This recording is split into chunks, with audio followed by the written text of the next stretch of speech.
The Dogs' defense has given Notre Dame its last rites. It is incomplete. And this game is final. Georgia beats Notre Dame 23-17.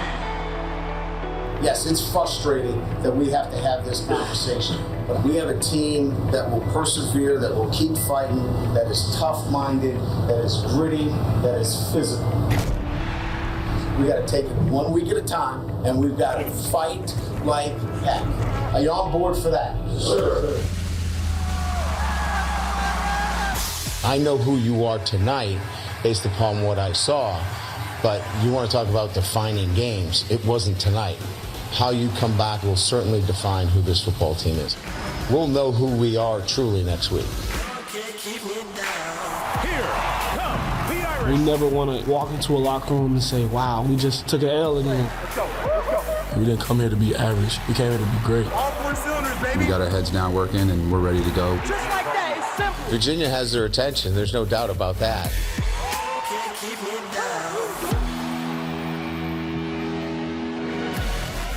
For the first time in 22 months, the task for the Irish is bounce back from a regular season loss. The quarterback Ian Book this week gets more playmakers back on the Notre Dame offense, which will be challenged by a Virginia defense led by All-American corner Bryce Hall and his teammate Bryce. Quarterback Bryce Perkins, whose arm and legs makes the Cavs offense go.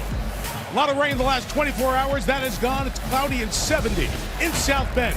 And it's the only meeting of top 20 teams this week in college football. Virginia, Notre Dame on this Notre Dame Saturday on NBC.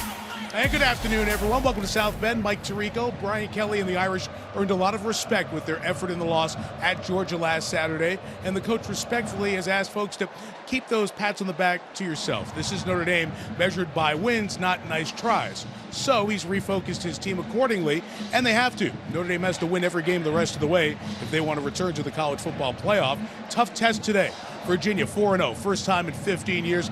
This is the toughest game left on the Cavs schedule, and they hope that this, a big game which they haven't seen in a while, will be a landmark one for them. How good are they? We'll ask Doug Flutie. Catherine Tappan will talk to the Irish coach before kickoff, but first, it's time for the U.S. Bank Countdown to kickoff amongst the students here in South Bend. Liam McHugh and Chris Sims. Liam. Yeah, Mike, neither one of us could get into this school academically, but now, through the magic of television, Chris, we're here. We made it. We made it. We did. And what a scene we've got here today. You heard Mike talk about the fact that Brian Kelly doesn't want any pats on the back after the Georgia loss, but you talk to the fans here, and they think that narrow defeat just reinforces the notion that they are in the thick of the college football playoff discussion. What do you think of the Irish right now? Well, I agree. They belong. Are they in the Georgia, Alabama, Clemson conversation? Okay, maybe not, but they're just on the outside looking in. And they lost a really close football game on the road in Georgia with self-inflicted wounds, turnovers, penalties, a lot of issues there that I think they can clean up and continue to improve as a team. But a revelation in Cole Kmet. Oh, without a doubt, Liam. Cole Kmet, I think, adds another dimension to this offense in general. Going to help out their run game, having him in the game. Also, in the pass game, going to be great for Ian Book. Always friendly for a quarterback to have a big target over the middle.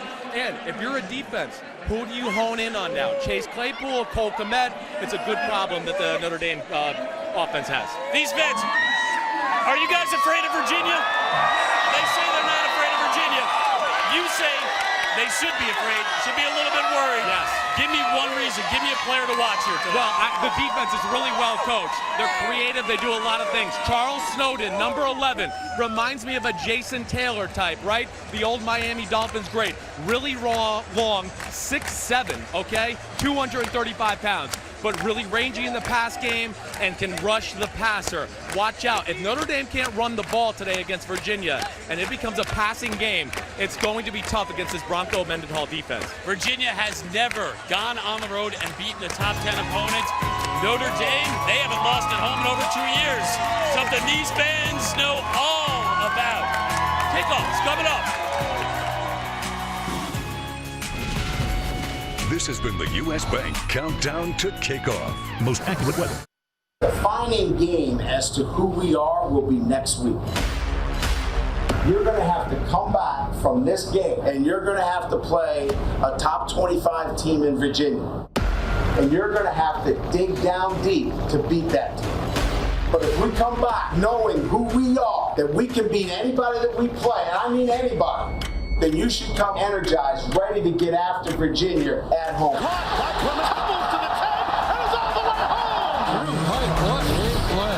Intercepted. Kyle Hamilton. 20, 10, 5. He'll keys it himself. Touchdown, Chase Claypool. What a hit. Owusu Koromoa.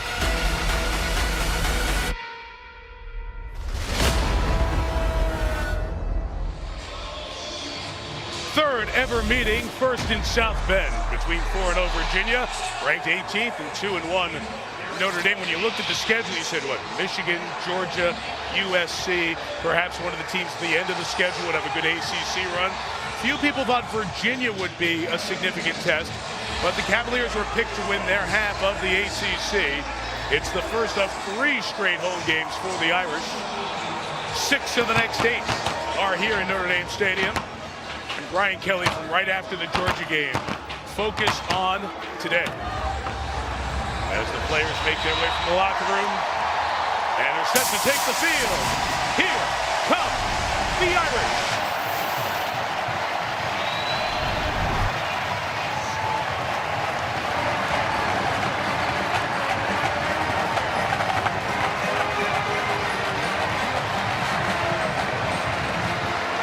This is game 350 as a college football head coach for Brian Kelly.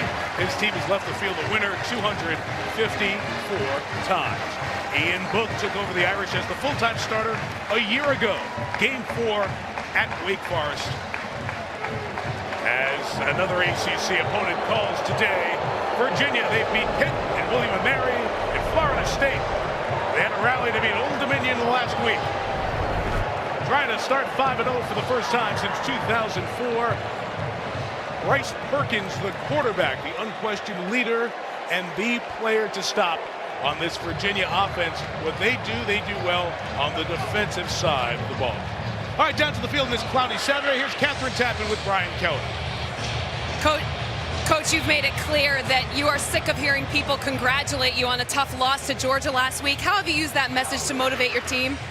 Well, I mean, you gotta move on from last week, and I guess more than anything else, we've got a really good opponent in front of us, and our focus needs to be on Virginia. This is a well-coached team. Bronco does a great job, and so our focus needs to be on playing this game, and we've got to play better than last week. So, turn the page, talk about Virginia, and what we need to do to win a football game against a top 20 team. Yeah, you've said that this game today will define the Irish's season going forward. So what do you want to see from your team today? I want to play with much more detail. We got to coach better. We got to play better as a team. And certainly against a team like this, you've got to find big plays. You know, that is important for us. Find a running game. We haven't had an effective running game, but more importantly, do the things we've done. Play fast, play physical. Much more attention to detail. Coach, thanks so much. Thank you. Mike? All right, Tap, thank you. With Doug Flutie, Heisman Trophy winner. Let's unpack a little bit of what Brian Kelly said there, and let's go back to the time you've spent on this Notre Dame package, which pretty much parallels Brian Kelly's time. Do you like the message he picked on this week as the motivational message? No doubt about it. This is Notre Dame. They expect to be in the national championship hunt. They expected to go to Georgia and win. There are no moral victories. So he had to turn the page right away because that can be a hangover for a couple of days. When it's an emotional, disappointing loss like that, he got the page turned right away, the focus on Virginia, who is a good football team. You heard him just mention it with Catherine. We've talked about it through a quarter of the season. There's one spot on the offense that needs to be better if they want to get back to the playoffs. No doubt about it. They need a physical run game. Since day one, short yardage, they've been stuffed. They have no physical run game. They need to get in 2 tight ends, pound the football a little bit, take some pressure off Ian Book, which allows him to go to some play action passes, maybe make some big plays down the field. My partner's the all-time dual threat quarterback. You see him all the time in college football. Why is Bryce Perkins, Virginia's dual threat quarterback, so unique? He is such a dynamic athlete. Bronco Mendenhall said he's the best athlete on the team, and the guys believe in him. He has a tendency or a knack to make plays when they need it. Now, he's a pure runner with the football. As a passer, it's not real pure, but he gets it done. 64%, gets the ball distributed, makes some big plays when they need it most. You've mentioned him a couple of times that we have. Bronco Mendenhall, 53 years old, 11 years at BYU, very successful. He wanted to challenge, he wanted to rebuild the program. Virginia was down in all aspects of its football program. This is year 4 of the rebuild. This is the biggest game they've played along the way. He has them in position on this Saturday under the Golden Dome. in South Bend, Notre Dame and Virginia.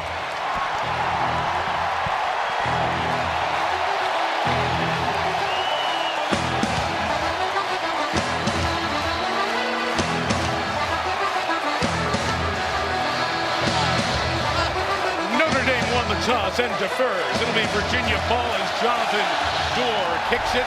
And Joe Reed, a great return man, has it at the 6. Reed looking to pick up a block on the edge. He does.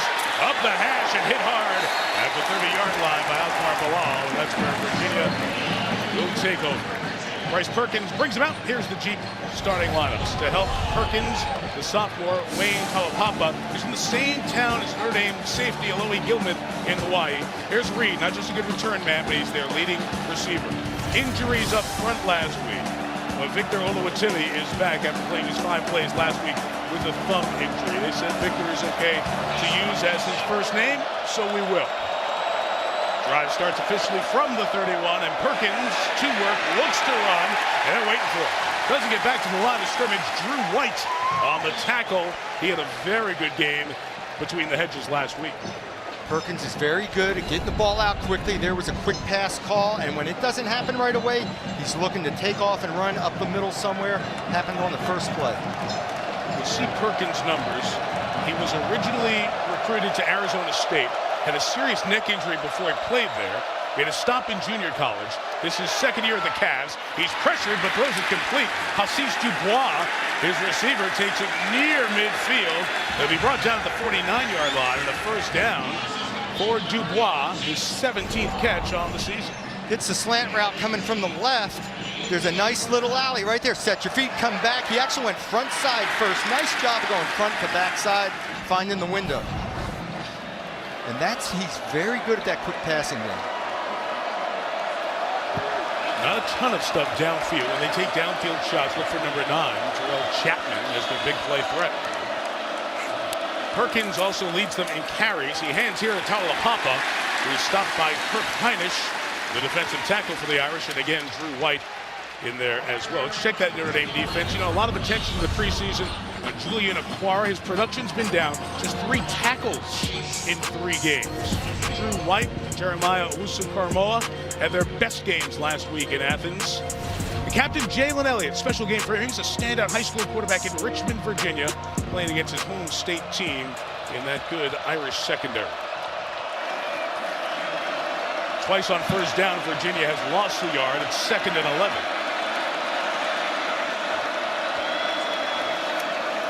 Out of the pistol, it'll be a quick pass, and it's complete to Joe Reed, who is shifty and off to the races. Reed inside the 20, inside the 10. First and goal for the Cavaliers. Troy Pride saves the touchdown. Boy, down the bottom of the screen, bottom receiver on a slant route. Aquara tries to sprint out under it, just misses getting there. Great timing on the throw to get it there in time. I mean, Aquara was sprinting for that spot. Perkins puts it right by him. Reed off and running. He is the big play guy. You have to find where he's lined up. The opening kickoff looked like he was going to go. 43 yards in the game. PK Kier is the back in the pistol. And he will take the handoff, run inside, and not go anywhere. Jacob Lacey, the freshman who is playing well. Starting to see more out of Lacey. Joins Owusu-Koramoah on the tackle. There's really no run game for Virginia. The primary run is when the quarterback takes off and Perkins finds a seam and goes. They will only run the ball to try to keep you honest. It's the quick passing game and the quarterback runs. To your point, the first 3 first down plays have been 1-yard losses, but they've moved it on second down when they've spread it. And here they are, 2nd and goal, or 2nd and goal from the 11 this time. Dubois in motion. Perkins to throw, quick and caught. Gain of 5 to the 6. Troy Pride with the tackle of Terrell Jana, who's 15 receptions. And here comes 3rd down. Khalid Kareem coming. Watch the push. He's just driving his man back to the quarterback, but the ball's out so quickly. Perkins is very good at getting the ball out on rhythm, on time, and he's not a pure thrower of the football. Wakes up the Irish defense. They bring in Paul Moala, who's the backup rover. With 2 rovers on the field here. Down by the goal line. Virginia's brought in their backup running back, Lamont Atkins. 3rd and goal. Notre Dame rushes 5. Perkins tries to escape. He flips it to the end zone. Touchdown. Great job to keep his eyes up and find Joe Reed for his 4th touchdown reception of the year. A good kickoff return, a 43-yard gain, and a touchdown for Reed. Watch Alohi Gilman eyeing Perkins, eyeing him. Okay, I'm going to come up to make the play. Secondary reacts up and leaves a receiver uncovered in the end. A little collision, little mix-up, drifts back. Just finding the guy, keeping your head up. When you start to scramble, you have to keep your eyes downfield. Perkins is a dynamic athlete with the ball. And it was Moala, who I mentioned was on the field there, who got lost when that rub happened between the 2 receivers. And open was Reed for the touchdown. Brian Delaney adds the extra point. Opening drive, Perkins 4-4, 72 yards. He and Reed are the combo. They hook up for the touchdown. Virginia on the board first here in South Bend. Notre Dame football is brought to you by FanDuel. This season there's more ways to win on FanDuel. By the all-new 2020 Lincoln Aviator. And by Geico, 15 minutes could save you 15% on car insurance. Around the country, around the world, folks watch Notre Dame football. Hashtag ND Roll Call. Send us your pictures. We'll put the best ones on the air during the season. Even those weddings that happened a couple of weeks ago here in South Bend. Terrific opening drive capped by Joe Reed, taking advantage of the Irish defensive confusion. And Ian Book and the Notre Dame offense will take the field down 7. It's amazing when you know a guy's a playmaker and you still can't stop him from getting the ball. 2 big plays. Brian Delaney to kick it. Lawrence Keys back to receive. And from 7 deep, he'll take a knee. And the Jeep starting lineups will bring Notre Dame's offense out behind Ian Book. Cole Kmet tied Notre Dame records, 9-catch season debut off the collarbone injury. Not starting, but Michael Young is going to return from a similar injury this week. Offensive line made some mistakes in the noise in Athens last Saturday night. We focused on Liam Eichenberg to clean up the 3-penalty performance a week ago. Irish starting big here with a couple of tight ends, a couple of wide receivers. And the running back, Tony Jones Jr. from their own 25.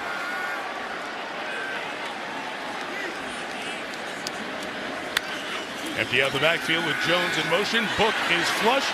He'll roll. Nobody on this side to throw it to. He gets out of bounds. That'll be a loss of 5. Zane Zandier escorts him to the sideline.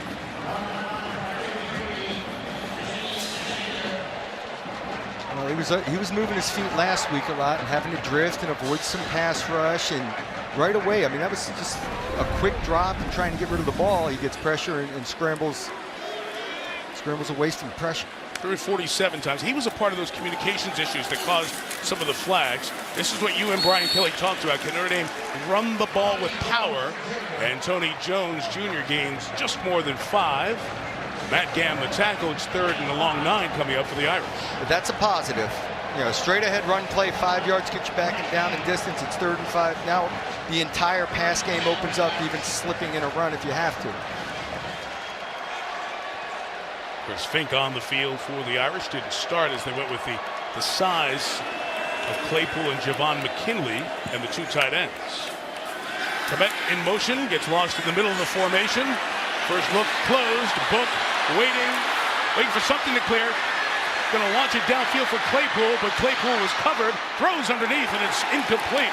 Terrific pursuit by the Virginia defense to not give Book anywhere to go. 3 and out Notre Dame. He might have had all day, but everything was in lockdown. People are trying to work to find open spaces, but now Ian Book is on the move.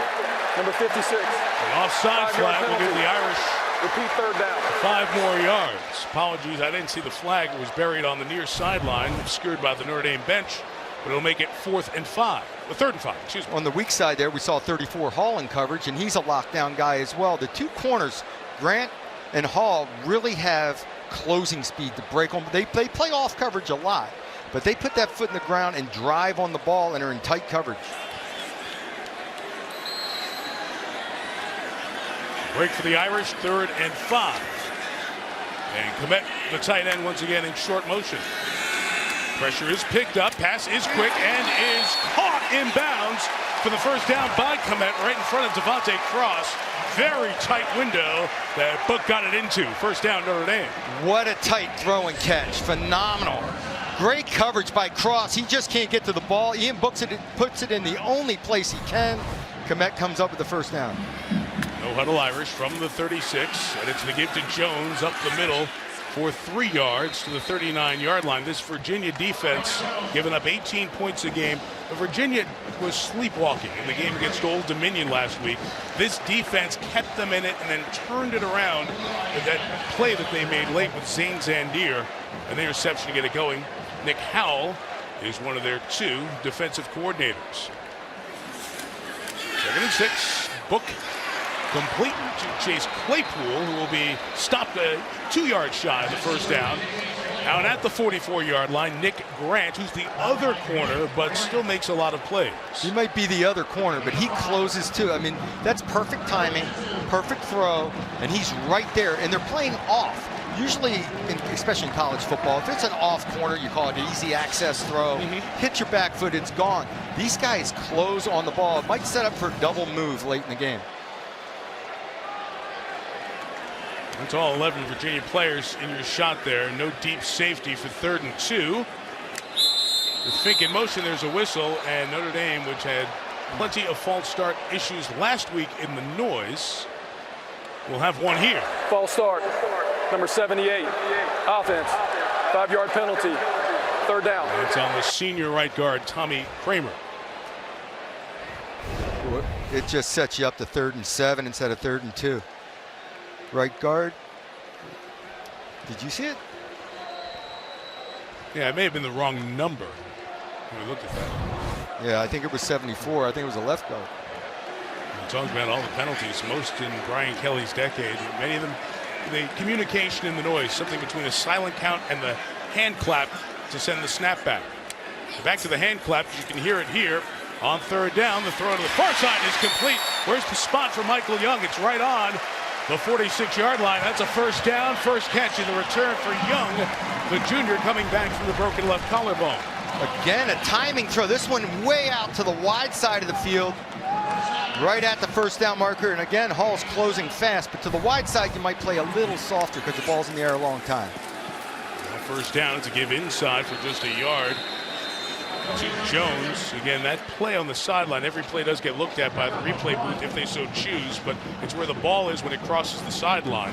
So hard to overturn anything like that. Not much on the defensive front in terms of impact with the sacks, only 2.5. But of the 20 sacks, most have come from this group. Multiple sacks from each of those starting linebackers. And we highlighted Bryce Hall at the beginning, preseason All-American. First down.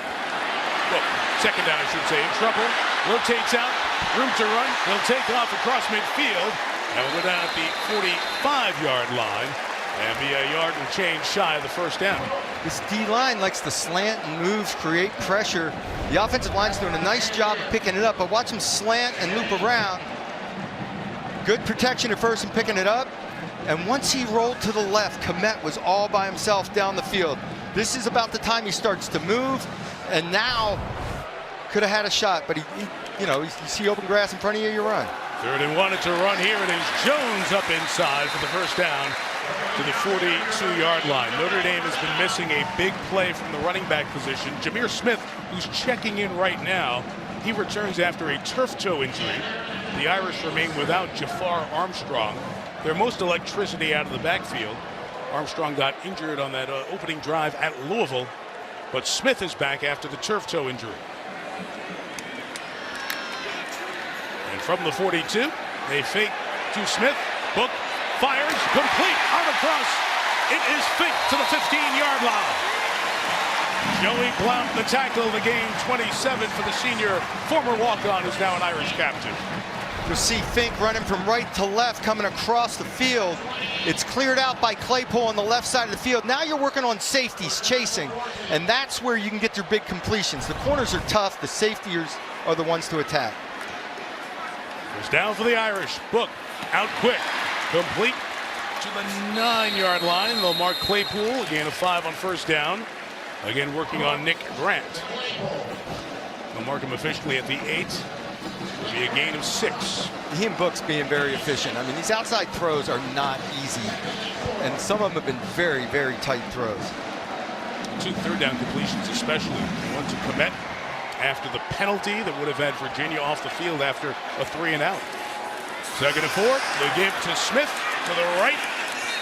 He'll be a yard short of the first down. Jordan Mack, senior out of Georgia, one of the pillars of this rebuilt program that won 2 games when he was a freshman, in on the tackle there. Mack 4, Snowden number 11 are the 2 dynamic defensive players in the front 7. 3rd and 1. Irish have not been good in short yardage power running the ball. Can they control the line against Virginia? From the 5. Jones inside, squirts through, and Jones is in for a Notre Dame touchdown.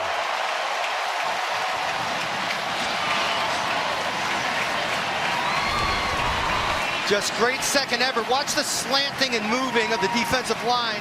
Creates a gap. You're one-on-one with the safety. Break that tackle and get in the end zone. That's what Tony Jones Jr. gives. The senior from St. Petersburg, Florida. A little bit of power run. Consistent. Good blitz pickup for that inside run that you talked about in the open, Doug. Missing for this Notre Dame team. Evident there on the 6-yard score. Jonathan Dorr on for the extra point. He's made all 15 this season. Opening drive, Virginia, 7 plays and a touchdown. The Irish respond, 13 plays, 75 yards. Tony Jones score. Game of the day, starting that way. All even at 7 at Notre Dame Stadium. It's great. Download the NBC Sports app to watch thousands of live sporting events streamed for free with your NBCSN subscription. For details, visit NBCSports.com/live. You're inside the new indoor practice facility, the Irish Athletics Center. Football, women's soccer, men's soccer using it. It is a terrific addition for the Notre Dame programs as a whole. As a matter of fact, we were here a couple of weeks ago. There was a thunderstorm in the area. Practice started in the stadium. They went right across the street. They were able to finish the practice. Dedication for that last night. Jonathan Dorr's kickoff is short. Reed's going to catch at the 6. Got a good opening kickoff return. This time tangled 20-yard line. Well, Bauer there on the stop. Let me bring in Terry McCauley, our rules analyst. Terry, we had an offside, a key offside on 3rd down on Virginia. Let's look at it and see your thoughts on this play. Yeah, Mike, it's somewhat of a technical foul. The defensive end on the end of the line, just barely breaking the plane of the line of scrimmage. Generally, it's a warning. Maybe he'd warned him earlier, but we'd really rather not have that technical foul right off the bat. But called. Notre Dame picked up the first down on the pass to Cole Komet. Remember, that was 3rd and long. Terry, keep the defensive guys on side, all right? First down from the 21-yard line for Virginia, and Perkins, who lofts one, and it is caught by Hassis Dubois to the 39-yard line, a gain of 18. You get the sense of that feel for the game what a that feel. Perkins has. What a feel. He's drifting left. He feels the coverage collapse, and the guy slipped behind. Dubois just slips behind them, and he just floats it over the top. I mean, I'm sure this gives all the coaches a heart attack when they see it happening, but he has a great knack for the game. He's a point guard distributing the ball.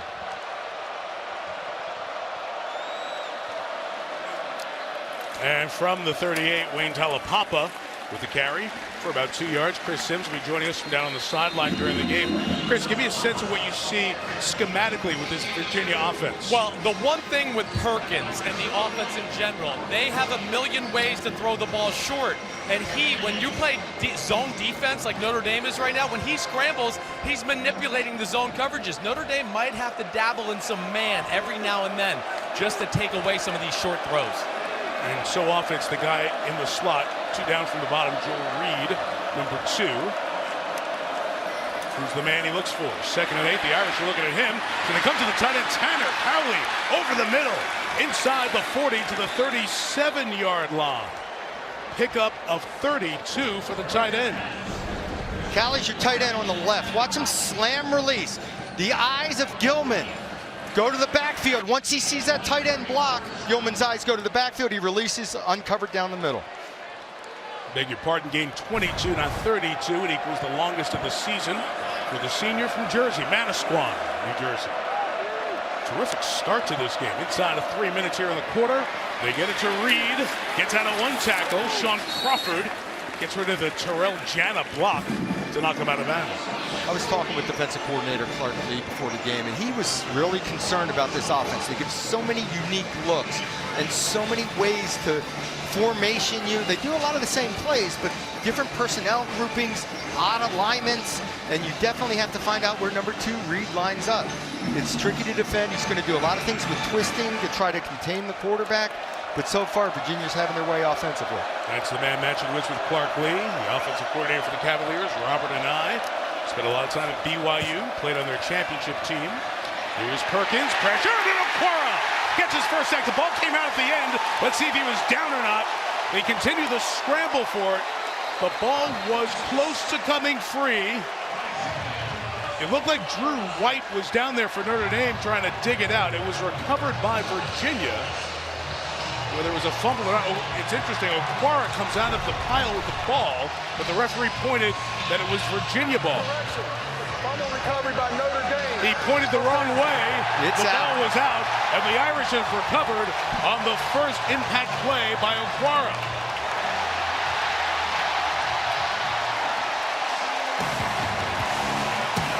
And on it, no body part down, ball out. Notre Dame rallies to the ball. They recover and get the game's first turnover. See. Fumble by Bryce Perkins, recovered by Notre Dame. Bring our rules analyst Terry McCauley back in here. Terry, you thought this play should have been whistled?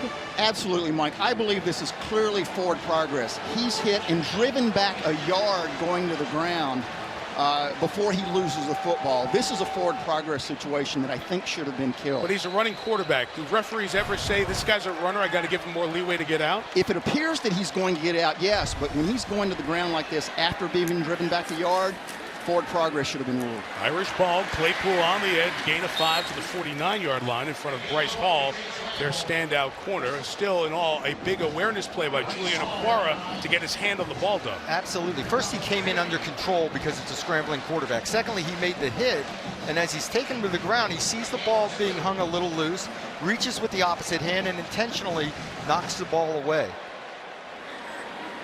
Officially marked at the 48-yard line. So on second down, Book throws back shoulder incomplete. High for Javon McKinley. Flag comes down. Let's see if this is offensive or defensive pass interference. It'll be defensive. Unless this official pointed pass the wrong interference. way. Defense, number 34. Bryce Hall was stunned.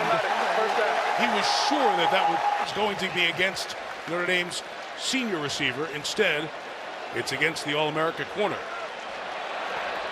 He was in great position, body to body the entire way, so it created a back shoulder throw.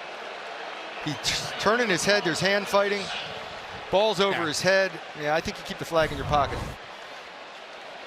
So first down for the Irish from the 36. Here's Komet on the edge, met right away, and driven back by Nick Grant. Nick Grant from Spotsylvania, Virginia, had an 85-yard pick 6 against William and Mary. He's the guy who told everyone, hey, when I get a pick, my first one's going to be a pick 6. It was in that 52-17 Week 2 win for the Cavaliers.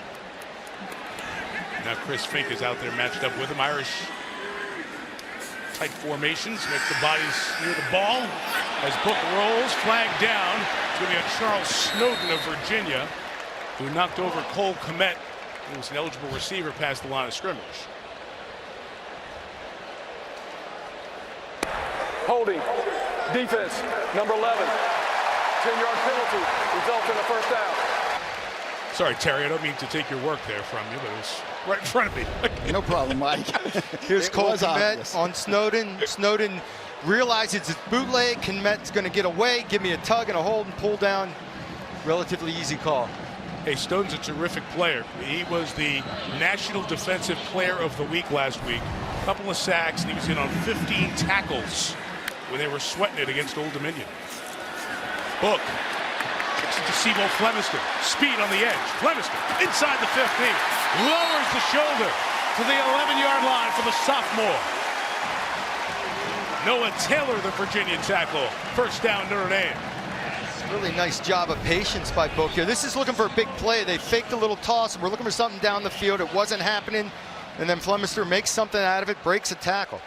Ian Book on fire in this opening quarter. 8 for 8, 70 yards. Back into the first, it's a gift to Flemister. Ducks inside the block. He's going to the end zone. Notre Dame touchdown. C. Bo Flemister.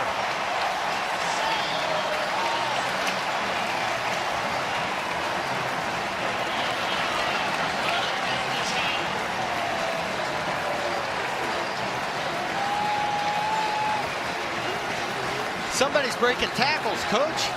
Somebody's stepping out of arm tackles and making a few extra yards.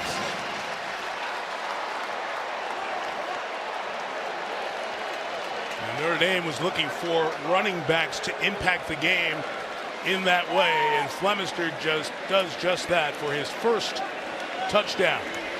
Jonathan Dorr on for the extra point.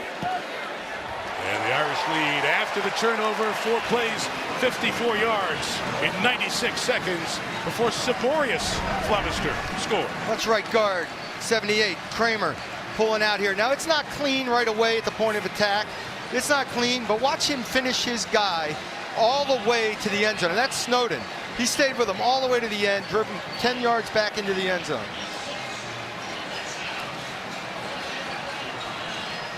Flemister, as a high school senior, scored 35 touchdowns.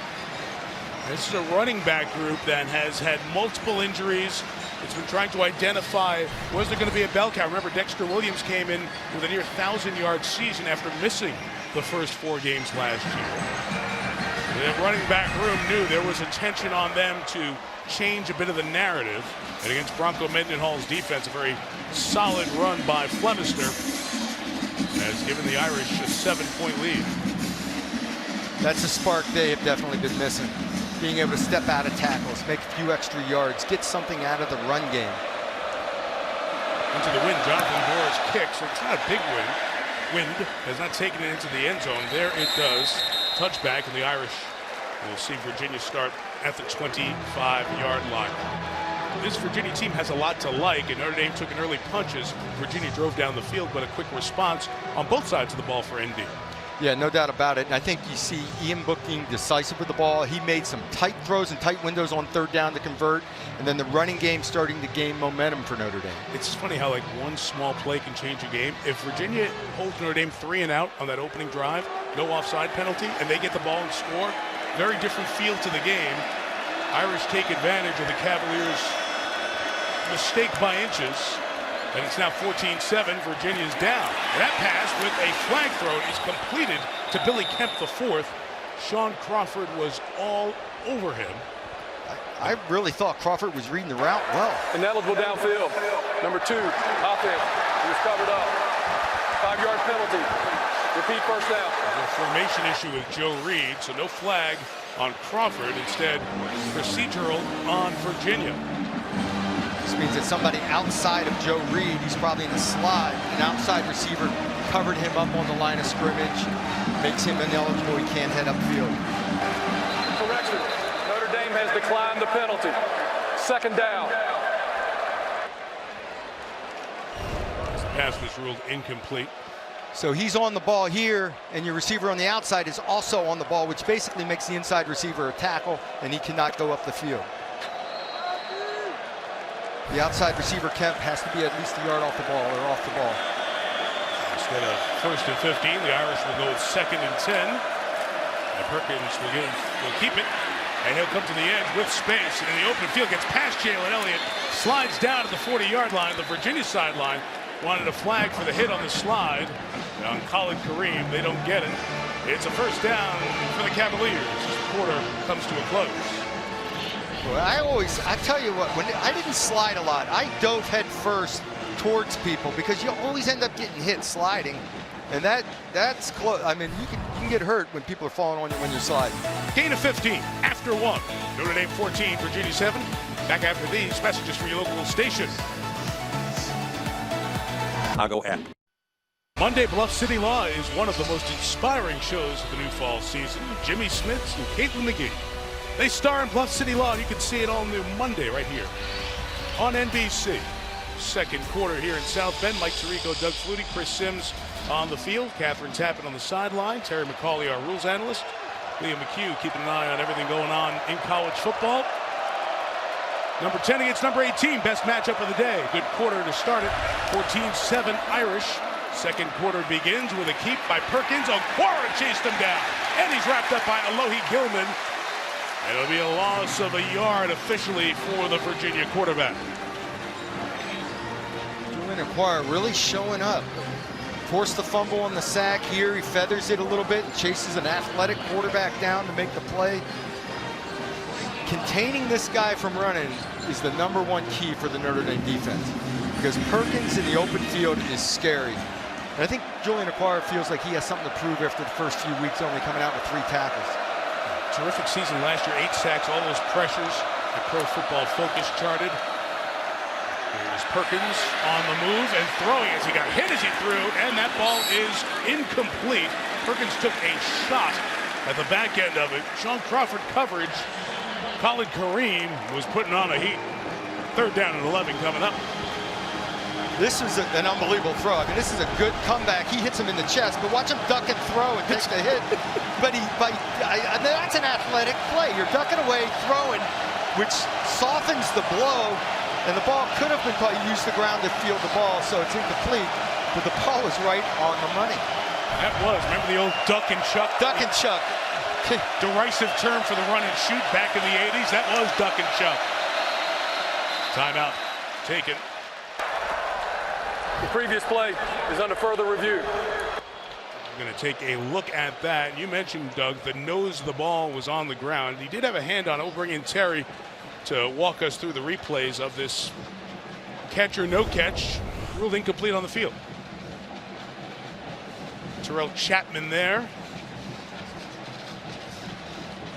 They'll take a look at it when we come back. 48 seconds into this second quarter. Not a catch down on the field. We're having fun because, again, they disagree with Terry McCauley here a little bit. Terry, you thought this could have been kept a catch? I mean, it's really close, and maybe Stans would have been better, but he gets complete control prior to the ball hitting the ground. I see slight movement after it's the ground. I don't see complete loss of control at any point. But ruled incomplete on the field. Right, so they may have gone Stans. I don't see that they can confirm that as an incomplete pass. Yeah, they did say confirm, but love your perspective. It's 3rd and 11 now for the Cavaliers. The volume increases here in South Bend. Irish rush 4. Keep a couple waiting for Perkins, who fires. Caught by Reed. Inbounds. First down at the Irish 46 in front of Sean Crawford. The gain was 15. Reed working on Crawford in the slot. Takes it up. He doesn't create much separation. This ball's thrown early and is in the air. Great anticipation. And then Reed holding onto the ball to the ground, securing it, protecting himself. That's a great catch. Unbelievable anticipation on that throw. They send Reed now out of the backfield and throw complete to Terrell Jana behind him to the 40-yard line. Pickup of a half dozen on first down. I'm changing my mind on Perkins as a passer. I've seen some great feel, some anticipation. It's not a pure throwing motion. It doesn't look real pretty sometimes, but some of the throws he has made are just unbelievable.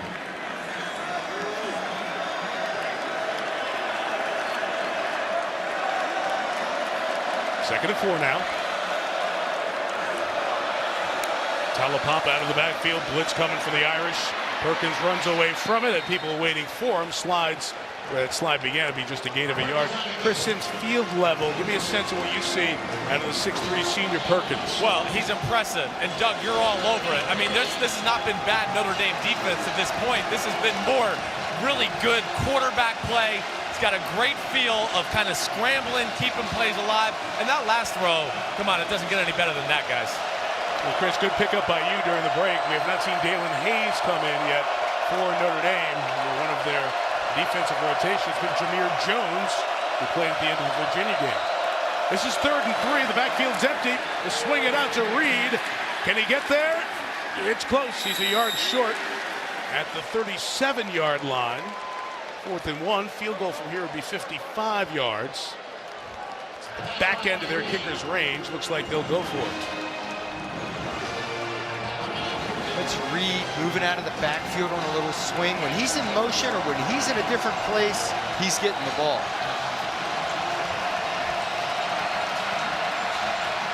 Hey, guys, the one thing I'm alert to with what Virginia does, quarterback design run here on a 4th and short, I would expect we see something like that. Perkins is the man who carries it the most for them. Play clock running down. Perkins has it. He gives it, and Talapapa gets the first down. Jalen Elliott with the tackle of the running back from Hawaii, from the same hometown as Alohi Gilman, the Irish safety. Chains move with 4.5 gone by, 3.5, excuse me, in the second quarter. What Chris is talking about is a popular play like in option football, quarterback follow. You can run that same exact action, the quarterback pull it, and just follow the tailback in the hole with an extra blocker. So they run power football with him as well. There's Gilman. He and 21 in white, Talapapa, same hometown, but they have not played a game against each other since junior year of high school. That's different high schools. Perkins slides it complete to his tight end. Tanner Cowley had a 22-yard catch earlier. It is Alohi Gilman with the tackle this time around. Catherine Tappan's on the sideline. Well, Mike, Chris Sims noticed that Dalen Hayes was not in the lineup, and he's on the sideline right now for Notre Dame, nursing a right shoulder injury. So we'll keep an eye on him. He's got it in a brace, but that is also the shoulder that was surgically operated on in high school as well. So we'll see if Dalen Hayes comes back in here for the Irish. That's right. That was his senior year at Skyline High School in Ann Arbor, Michigan. From the 26, it's 2nd and 3. Perkins pressured, looking for a way out. That's a good job, Doug, by the Irish. They are staying where they are in their lanes to not give them a way to wiggle on out of there. Notre Dame says, we're playing run. Look at this. Nobody is deep. Nobody back here. Everybody up. Man-to-man coverage across the board. No free safety. We're playing run. Good containment on the outside. Too many bodies. Can't block them all. Converted linebacker Ovio Hufo in there, 29 for the Irish. Seeing some of his first action of the year. Catherine mentioned the injury to Hayes. So that very deep defensive end rotation goes down to the 4th level as Ovi made the play there. 3rd and 7.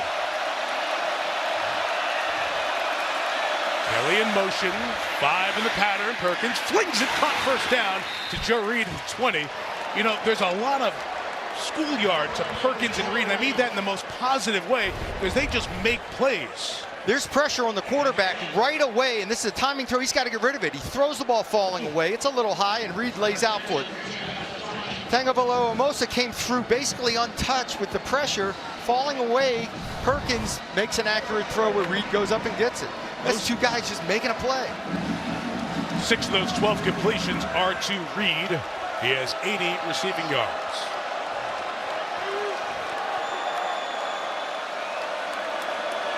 Formation here, and they like to change it up as Perkins seeks, throws incomplete. Irish hanging with Reed that time.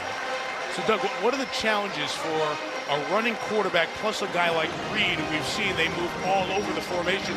That puts the defense under a lot of pressure. First of all, you got to find out where Reed is, but secondly, okay, let's commit to stopping the quarterback run. So we're going to get an extra safety involved. We're going to play some man coverage. So now you're one-on-one with a dynamic receiver that can go up and get the ball, and sometimes with no free safety help. Feels like you run out of people at some point.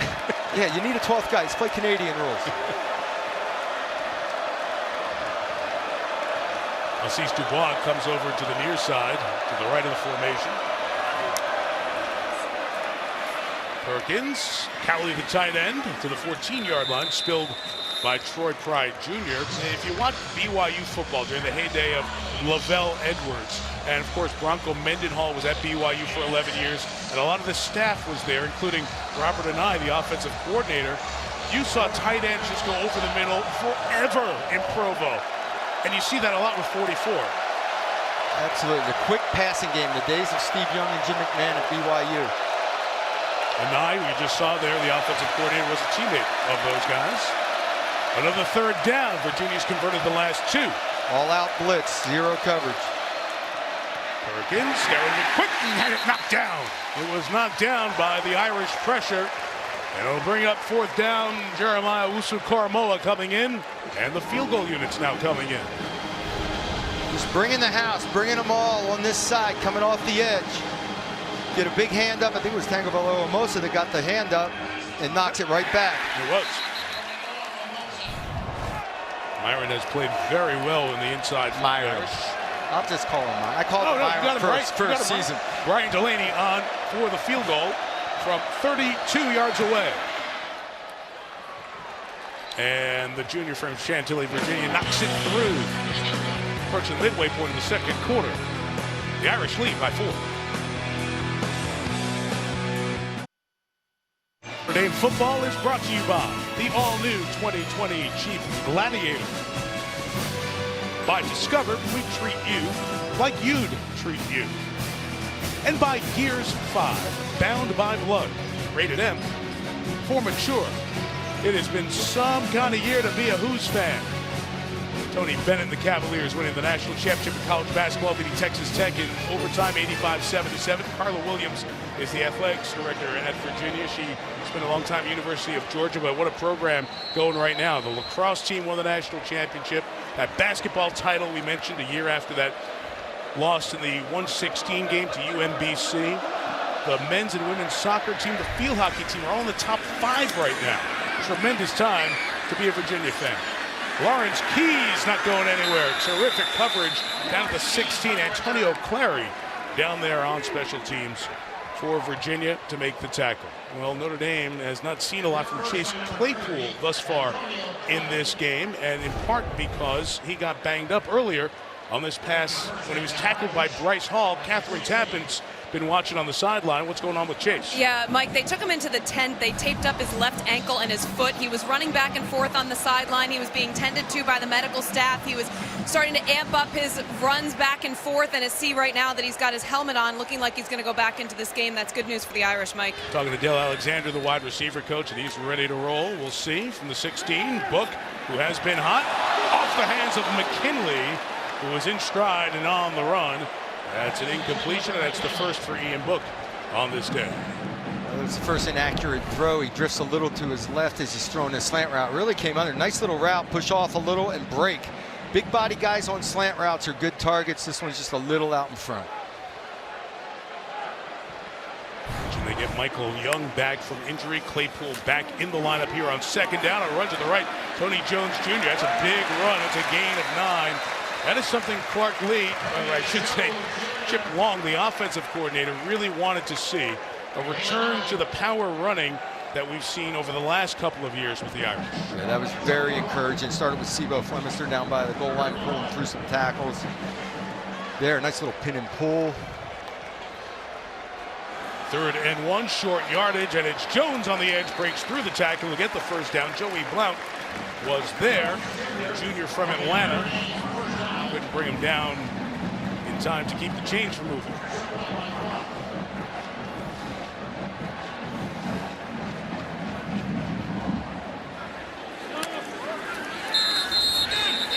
This one is stopped. Keys never got set. He was hustling out to his position. He wasn't hustling.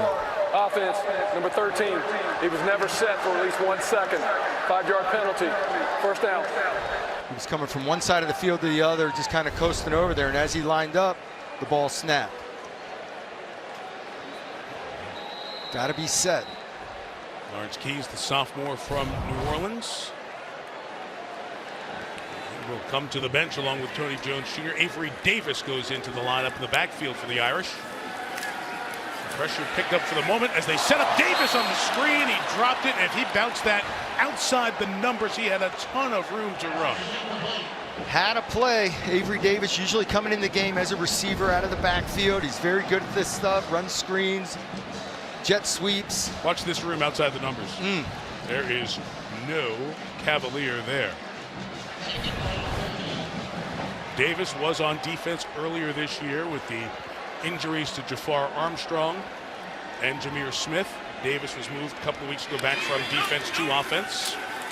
Here is Book, everything picked up, shot down the field for Kmet. Cole Kmet at the 40-yard line. A pickup of 37. If it were not for Book's confidence commit, he never throws this ball. It's tight coverage. There's a guy coming open underneath, but he decides to stay with the upfield throw to Komet. He had a big week last week. I'm giving you a chance. And he finds the ball. Irish get on the ball quick from the 41-yard line. Book back to work. Good pocket. Claypool, it is broken up and almost intercepted. Great play, Joey Blount. Terrific athleticism, just not enough air under it as he tried to get it to Claypool, who comes back towards the Irish sideline. He goes right up the seam, but there's a free safety in the middle of the field. Blount's right there. This ball should not be thrown. I mean, you're throwing that into a free safety. Goes up high, points the ball, tips it, and it's got to be frustrating laying on the ground, watching it come to the ground slowly. So 2nd and 10. It's the long throw. Good job by Young not to let his right knee hit the ground. Gets to the 37-yard line. It's a gain of 4 for the Bryce Hall tackle with 6:15 till halftime. I feel like Ian Book is being encouraged to go down the field more with the football. Let's make some big plays in downfield in the passing game. So he's forcing the issue a little bit. 1 for 2 on those downfield throws. Javon McKinley to his right, number 88. Irish offensive line thus far has done a good job holding off the Virginia pressures. Notre Dame's picked up all 5 third downs to this point. Pressure comes, Book gets away, fires on the run, it's broken up. Terrific job on the back end with the coverage, and it'll bring up 4th down from the 37. Brenton Nelson made the defensive play. Looks like Brian Kelly's going to keep the offense out there. Boy, just free release in the back to that side, and no one came out to block Snowden. The line went down, and he had a free rush at the quarterback. Absolutely nothing Ian Book could do there. So much more analytics is played into football decisions by coaches, and Brian Kelly does a lot of work with the analytics during the week, knowing these situations before you have to make a hair-trigger decision, go or not go. So they had an idea this place in the field, they'd be going at this point.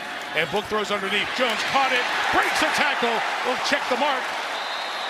He is marked, got to get right to the 31-yard line. The ball was down, there's no fumble. Jordan Mack and Charles Snowden on the tackle. Let's see where that ball will be put down. Timeout, measurement. You know, it is rare that you see a measurement. So often when a drive starts, the officials will put the ball touching a yard line. Watch Tony Jones release through Taylor. Free rusher at the quarterback, still makes an accurate throw. It's 4th down. Ian Book had to hang in there. And then Tony Jones with the catch and fight. Ball in his left hand leaning forward. It was spotted not near a hash. They bring out the chains. And from that, he has it for the 1st down. That'll be a 4th down pickup. I'm sure replay will take a peek at that, but don't know if there's enough conclusively to flip a spot at that point. Chris Sims. Mike, one of the things that really has jumped out to me, brilliant by offensive coordinator Chip Long, the no huddle aspect today. The reason they're doing that is because they know Virginia and Bronco Mendenhall have a complicated defense. Previous play is under further review. A lot of different calls, so you line up at the line of scrimmage, it kind of makes a defensive coordinator get simple. He doesn't want too much communication going with a hurry-up tempo offense. So it kind of regulates them. So as we thought, the replay booth has buzzed down. They'd like a peek at that on the spot on Jones, who is reaching forward to get over the 31. We'll step out. In these blind auditions, kind of off the charts. You got Kelly against the returning champ John Legend, and Blake and Gwen Stefani going back and forth as well. And see the voice Monday and Tuesday on NBC. Replay confirmed the spot. 1st down Notre Dame at the 31-yard line, 5.5 till the half. In a good one here in South Bend. Book gives to Sebo Flemister along the right. Got away from one man, but not the second. And Virginia rallies to the ball to limit the gain for the sophomore who scored in the 1st quarter. Tell you what, if Notre Dame can get back to that formation with the flip at the tight end, there is no safety on the weak side of the field. Komet will have an opportunity to run up a seam down the field. Tony Jones Jr. comes back in for the Irish. They put him out into the boundary and then in motion. fake. Book loads, incomplete for Fink, who was well covered by the combination of Blount and Nelson. Virginia often has 5 defensive backs on the field, and it sets up 3rd down. The last 2 plays, a lot of confidence in this Virginia defensive secondary because they're man-to-man all over the field with no help over the top. It's time for Chip Long and Ian Book to take a few shots down the field. There they were looking for one.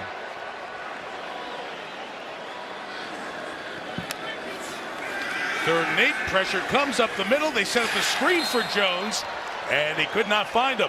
So as that pressure came with Jordan Mack coming through, Book couldn't get it to Jones, who again, if they would have connected, would have had a room to run. Field goal attempt coming. Mack comes flying through. Not enough time to set up the screen. Book guesses and tries to put it in a spot, but there's just not enough time to make it happen. Well, that is 2 against pressure. Screens always slow down pressure and often can just give a fatal blow to those blitzes, but twice, once to Davis a drop, and that one they misconnect. So here is Jonathan Dorr from 47 yards, had this range in warm-up. He's made his 2 attempts thus far this year. Out of the hold of punter Jay Bramlett. That one leaking left and no good. So from the right hash, Dorr misses for the first time. Bronco Mendenhall's defense holds, and Virginia has it when we come back. The numbers is presented by Amazon Web Services, and the Pro Football Focus Group always does win probability. So factoring in the loss and what's ahead on the road for the Irish, you see their win probability for the remaining games this season. In the back of your mind, knowing only a 1-loss team is going to get to the playoffs. If you put them all together, continue that probability out, 6% chance to win them all, which would give them a 42% chance of making the playoff if they got there. Many people will say Notre Dame's November schedule is weak. Notre Dame doesn't have a conference championship, so how will they do? There's a lot to play out. I heard some folks making these dramatic statements about Notre Dame can't be in the playoff. Who knows at this point? It's September. Be patient. Everybody's got to speak in these massive headlines. Let the season play out. Needless to say, the Irish do know no 2-loss team has ever gotten to the playoff in its first 5 years. Here's Joe Reed. He's going to be playing on Sundays. Big hit there. Tackled at the 35-yard line. Gain of a half dozen for the senior from a small town, Charlotte Courthouse, Virginia. One of those 500 population, 1 stoplight towns. He goes back home and visits with the folks from there. But he is also one of those pillars of the program, a program that won 2 games when Bronco Mendenhall got there, and then 6 games, and now is building back-to-back bowl games and back in the top 20. And by Taulapapa, the ball jumped on as it squirts back beyond the initial line of scrimmage. They're going to call him down, so it will not be the recovery where Cowley was, but where Taulapapa was hit at the 38-yard line. It's amazing how they move Joe Reed around every position on the field, whether he's out wide, in the slot, lines up at the tailback, and you know he's getting the ball. You can't tackle him and you can't cover him. The ball popped out on that play, and replay, I think, we either stop it or Brian Kelly will go timeout. It really was down. It was not. The ball was clearly out. It looked to me initially that Cowley recovered. Let's see if there's a clear recovery on replay of that ball, which we'll get a look at from this secondary angle. Yeah, there's no doubt that Cowley is the guy that dives on it, as Crawford looked like he was going after it. The ball was definitely knocked out. But if nothing else, it's marked 5 yards further back. Yeah, that's a terrific job by Cowley to get on before Sean Crawford did. There's an official there also to confirm it was 3rd down and recovered by UVA. All I saw was Crawford running for the ball, and I didn't see anybody else moving. But Cowley did a great job of noticing the ball being loose, falling on it. Scott Held, the center judge, was right there. He clearly saw the recovery. So Gary Patterson, the referee, is on with Larry Mollum, the replay official.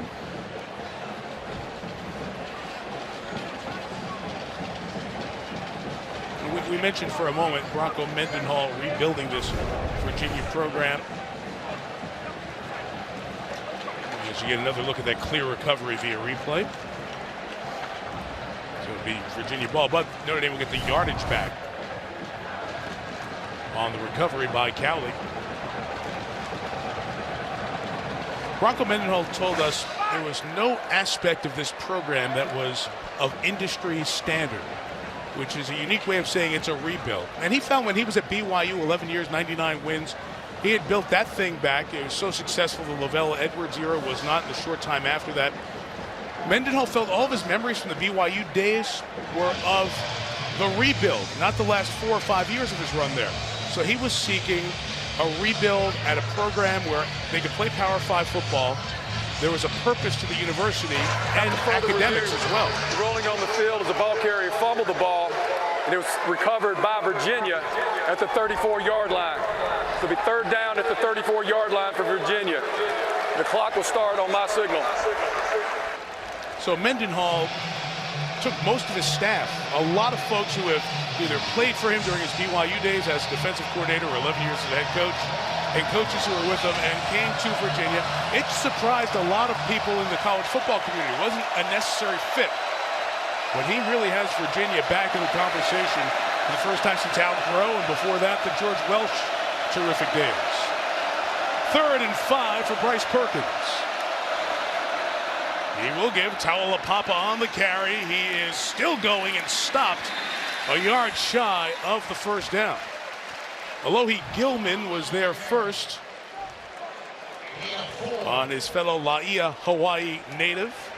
To follow up on the Bronco Mendenhall story, I mean, just the fact that he wants to accept that challenge and wanting the new challenge, loves the building of a program and building young men, and he's done it in 3 years, 4 years now. He's a very proud member of the Church of Latter-day Saints. Said the purpose at Virginia, the running up as the personal protector, Cowley, which they have done before, and now this is a penalty called on that move. And they did this earlier this year. Ball start, number 44. Offense, 5-yard penalty. Cowley's the personal protector, calls the signals, runs up there in that fake punt mode, but is whistled for a false start. Maybe because he puts his hands under center? Do they go under and he pulls out? Is that a simulation of a start of a play? Terry McCauley? No, Mike, I mean, if he simulates start by that running up, if that's abrupt and simulates, then that's a false start. It looked like he just ran kind of smoothly up. You know, it's a close one. First punt of the day is 38 yards. Fair caught by Chris Fink at the 29 after Nash Griffin kicked it away. Irish take over 2:35, 3 timeouts, and a 4-point lead here in South Bend. Is now.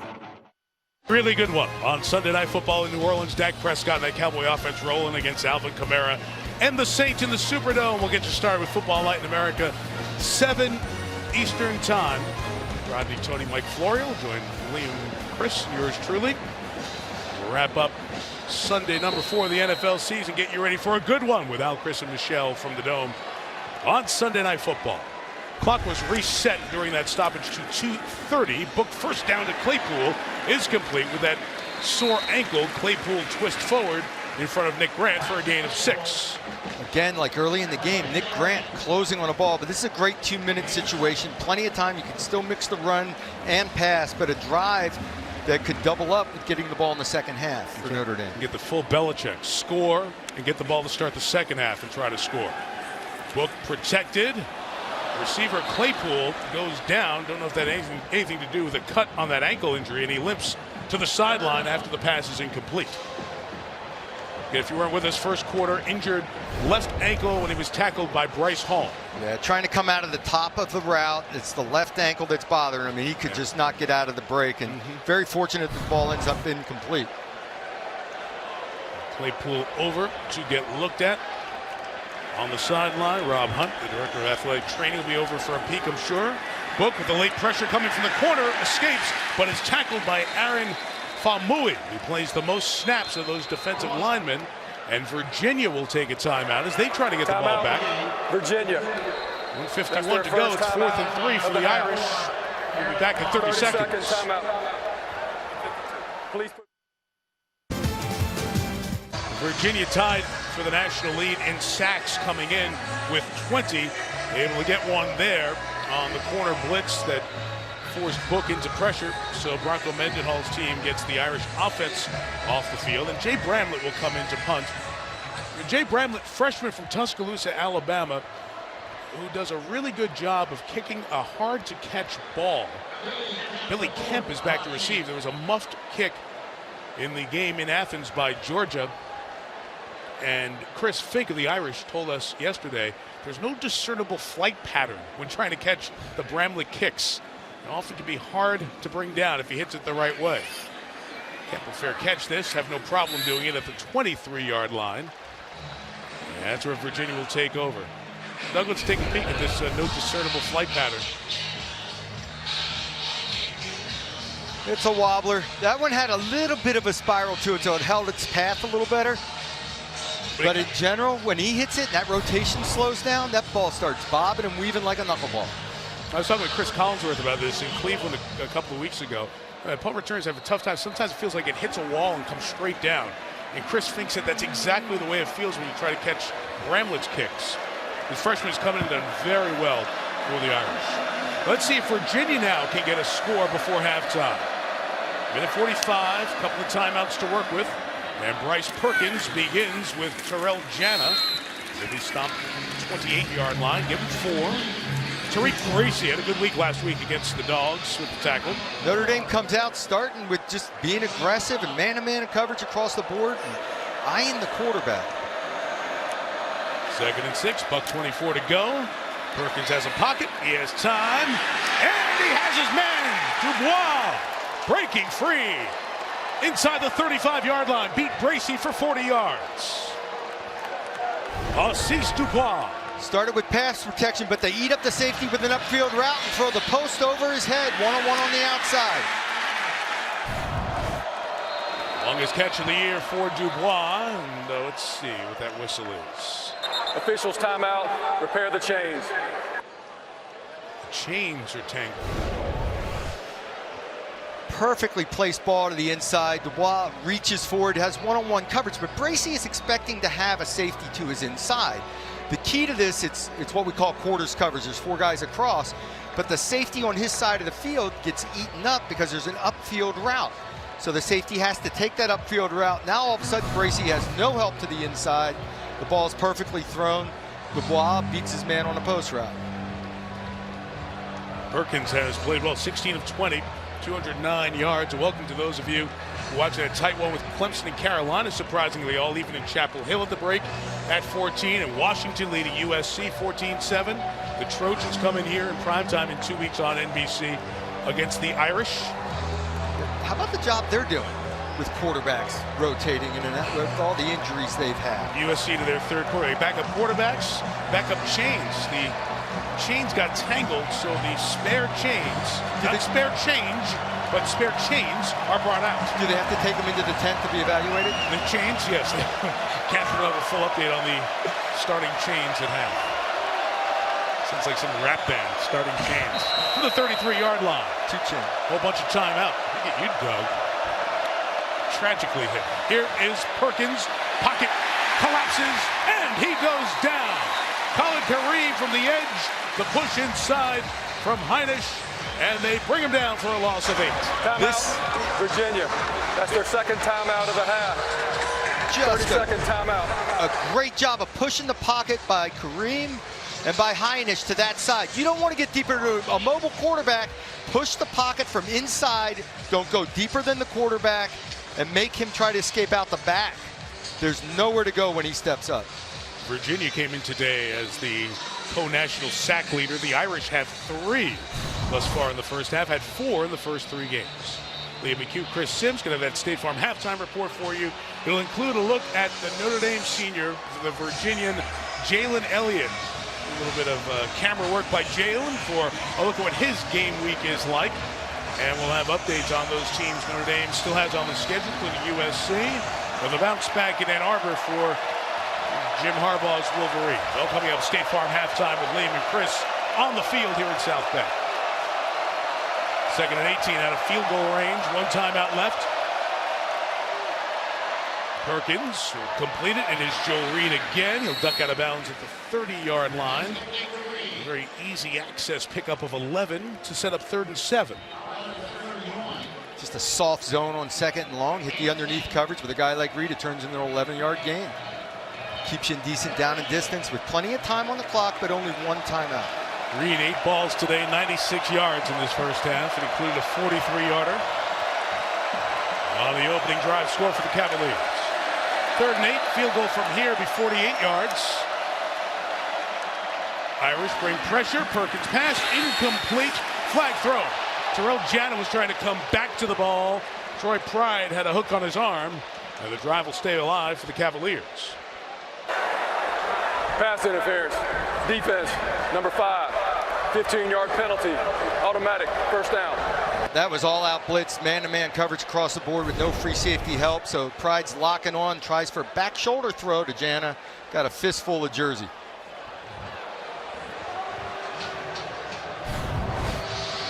I got a thumbs up from Terry on the call. Yeah, it's an easy call. 3 penalties on the Irish, 4 on Virginia here thus far. So 49 seconds, 1 timeout, the ball at the 16-yard line. Lamont Atkins checks in at running back. Tight end Cowley's back there with Perkins, who fires. It is caught, brought down, touchdown Dubois. Terrific play in the air by Hassis Dubois on Tariq Bracy, and Virginia is the team that scores before halftime on a fabulous drive. Bracy could not be in better position. He's got safety help on that side of the field as well. But just a great throw by Perkins and an unbelievable catch by Dubois going up and finding the ball and securing the catch. There's a leg down, knee down, he's inbounds, no problem. Great position to make a play, even has his hand on the ball. Dubois goes up strong with his hands and pulls it down. Perkins 5 of 5 on that drive. Physical play, Dubois using his hands to get up and get it. Brian Delaney adds the extra point. First 7 for Virginia, next 14 for the Irish. Virginia is answered with 10, and they lead by 3. What Bryce Perkins on your right is having, the man on the left, Hassis Dubois, with his 4th catch. He has 90 receiving yards in the touchdown. But Perkins has been sensational in this first half, continuing to live up to the billing here.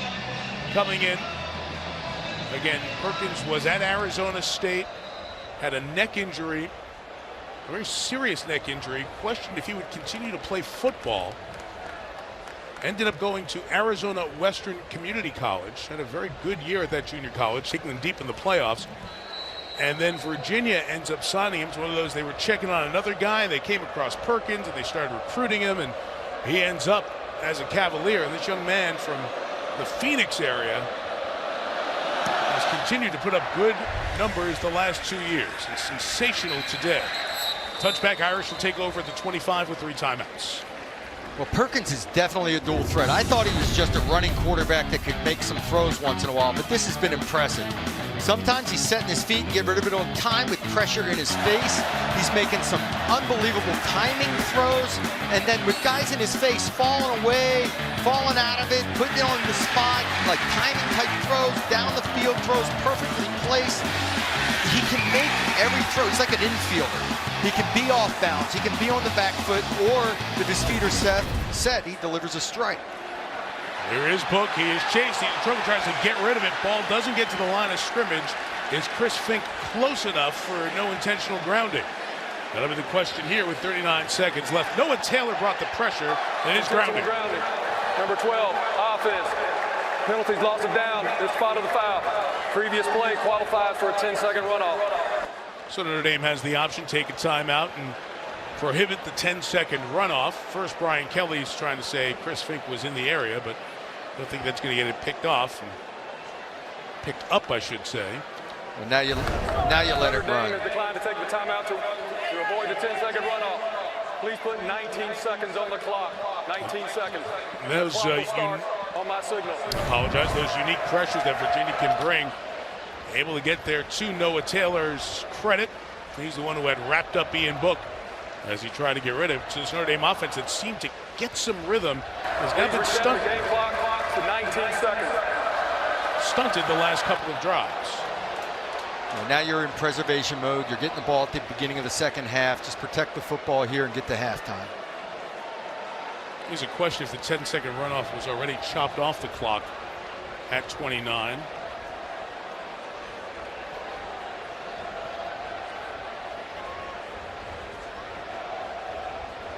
Touchdown was scored with 43 seconds. You had no kickoff return.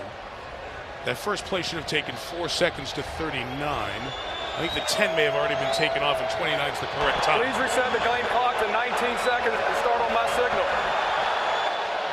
I'm not sure if that's right. Replay can check that to keep it correct. And Virginia's sidelines all fired up as well they should be. Previous play is under further review. And now they're going to review the clock. And this is what drives people insane with replay. Procedural stuff. Stubborn timekeeper believes he already did what was correct. Bronco Mendenhall saying it's supposed to be 19, and they're just double checking to make sure they have the clock right. And again, I'm just going off what I wrote down as the time of the score at 43, so I'm not sure if it should be 29 or 19, but that's the question that's being asked here on the procedural issue with the clock. Either way, I would assume Notre Dame will run the football. The clock will run out. So here was the clock. The drive did start with 43 seconds. Book was chased, flipped it out. The clock stopped at 39.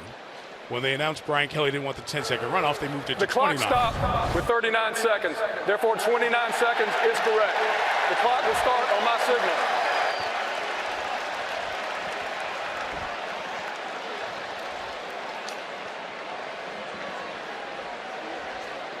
So, Doug, going into halftime, just your thoughts here on Virginia getting the early lead, Notre Dame coming back, but the Cavaliers coming right back with a terrific response. I think the big challenge, I think Notre Dame will be able to continue to move the football and score some points. The challenge is defensively how to control the Virginia offense. And flip it out to Michael Young, back in the line. Young heads out of bounds there. That surprised me. Line. Yeah, I thought they were just going to run it and get out of Dodge since Virginia only had one timeout since Notre Dame gets the ball to start the second half. Now it's 3rd and 17. Now you can stop Notre Dame, call a timeout, and just force a punt.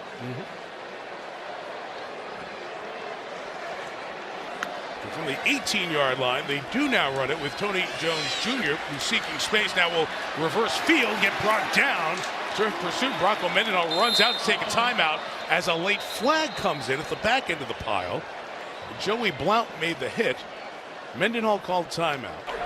Personal foul, illegal blindside block, number 18, offense.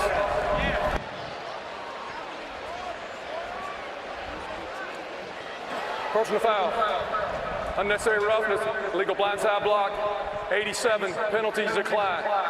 4th down. 18 was not on the field. It's 87. As the runner reverse field, Young came all the way in from a wide receiver position. No doubt about that call. That is a call. They have tried to clean up. Nelson. So timeout was taken with 10 seconds left. The penalty flag was thrown. The penalty was declined. Declined that to make it 4th down and force the punt. And we talk about what Bryce Perkins has done. Sensational numbers, only 4 incompletions. But on the other side of this, Doug, the Virginia defense is showing what they have shown during the season against offenses. The clock will start on my signal. Thank you. Offense is not as good, perhaps, as the Irish explosive offense. This defense really causes trouble against anyone. They're creating free rushes off the edge. Virginia. By slanting the line, moving people. Please reset the clock to 10 Keep going. Close this. By slanting and moving, they're creating a free rush off the edge multiple times, and Ian Book has nowhere to go with the ball quickly. So the pressure package and the stunting and moving is causing issues now, and that's why the run game is so important for Notre Dame. Just procedurally clean that up. A foul would have stopped the clock. They declined the foul, so Mendenhall had come back and recall the timeout to keep the clock where it was at 10 seconds and force the punt by Notre Dame. But your point on this clock management was? if you weren't going to try to get the first down, you don't throw it and get out of bounds on second down. Exactly. Exactly. That second down allows play this call. Opportunity to keep the punt block alive here. And chances are nothing will happen, but you're risking. Jay Bramlett will kick it. Billy Kemp is back to try to return it.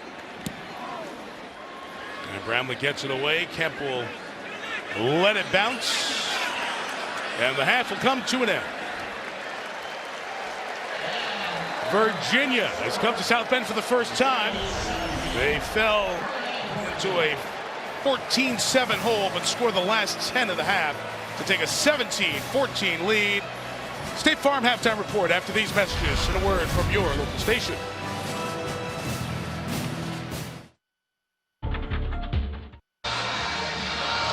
Back on this first Saturday of fall in South Bend, and Virginia takes the lead to the third quarter by 3 over Notre Dame as we take a look at the first half stats brought to you by FanDuel. Just the one turnover, very little on the ground, and if there is one guy to stick out, it is the play of Bryce Perkins, the Virginia quarterback. He has been terrific. Here's what Brian Kelly told his Irish in the locker room a couple of minutes ago. You can only rely on the guy next to you doing his job. That's called accountability. That's why we have accountability teams. That's why we do this all summer, because you now got to rely on each other to do their jobs and trust that they're going to do their jobs. If you do that, then you're going to be successful. So one play at a time. It starts with kickoff, okay, return, and then the offense gets the football. Offense, go down, take care of business, let's get the lead back.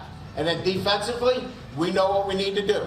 Trust your coaches. We made the adjustments necessary, so let's go play. Let's go win the second half. Let's go win a football game. Let's go. Let's go. I will see if the Irish can do that. Catherine Tappan's on the Notre Dame sideline. Well, Mike, that's what Brian Kelly's message was to his team. As for Bronco Mendenhall, I spoke to him at halftime, and as you can imagine, he was thrilled with his team's performance, mainly the offense. He said, we matched their momentum, and then our defense kept us in it. For the second half, he wants to see his defense keep Ian Book in the pocket and tackle at a high level. Brian Kelly, I caught up with him at halftime. He said this is a hard-fought game. It's exactly what we expected.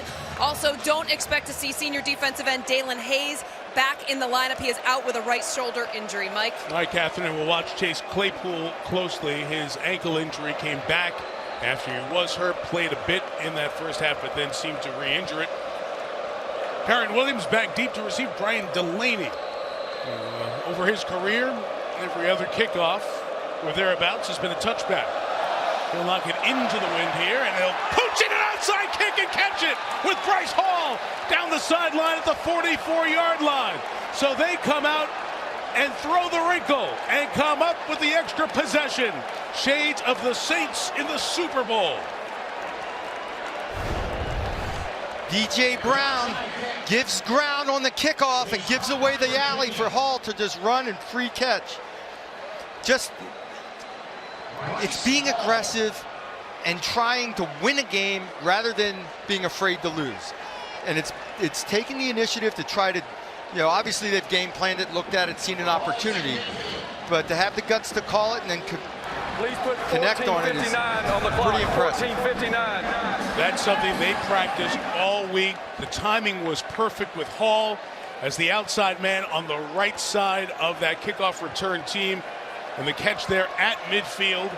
It's where you caught the ball there, not advancing at that point. So Virginia takes over with a great opportunity to put the Irish in a much deeper hole. Here's Talapapa, the running back, bowling forward for a gain of 10 and a first down to the Irish 40-yard line. And those of you who don't remember the Saints, they played the Super Bowl. They went for that extra possession to steal it and give Peyton Manning one less possession. Came up with that kickoff return on the second half opening kickoff and went on and scored and won the Super Bowl. And Bronco Mendenhall, who's built a confident group along the way. And we've seen that in their games this year. When they've fallen behind, they have responded almost immediately. Taking the advantage here. Bryce Perkins, back to pass, pressure by Aquara, who got him down at the 47-yard line. Second sack for Julian Aquara. The first one was a forced fumble as well. Well, it's Aquara on a speed rush around the edge.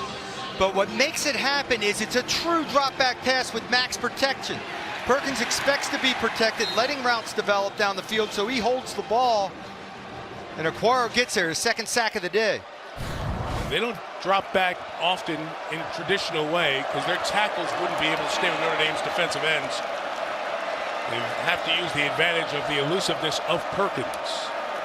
For the loss of 7, second and long. Perkins trying to get it back. It is deflected, held on to by Billy Kemp, who got popped by that big hitter, Jeremiah Owusu-Koramoah, who's from the state of Virginia, Bethel High School in Hampton, injured Irish player on the field.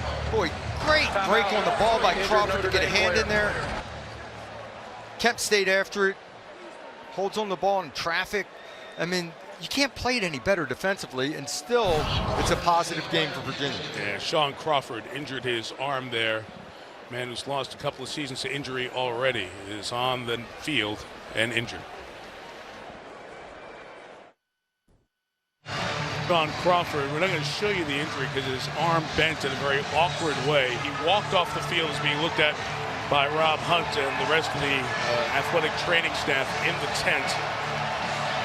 Crawford lost 2 seasons to ACLs and tore his Achilles in another season. He has season ended by injury 3 times. So they are looking at him in the medical tent. In the interim, they had called down to say that the booth upstairs was looking at that play for targeting, but that is not the case. They have not buzzed down to stop for a further look or to throw a flag from replay. So the clock winds. It's 3rd and long. Tariq Bracy comes into the Notre Dame lineup at corner for the injured Crawford. 3rd and 13. And 3rd and 18. Right guard moves. Ball start. Number 69. Offense. 5-yard penalty. 3rd down. Chris Glazer called there.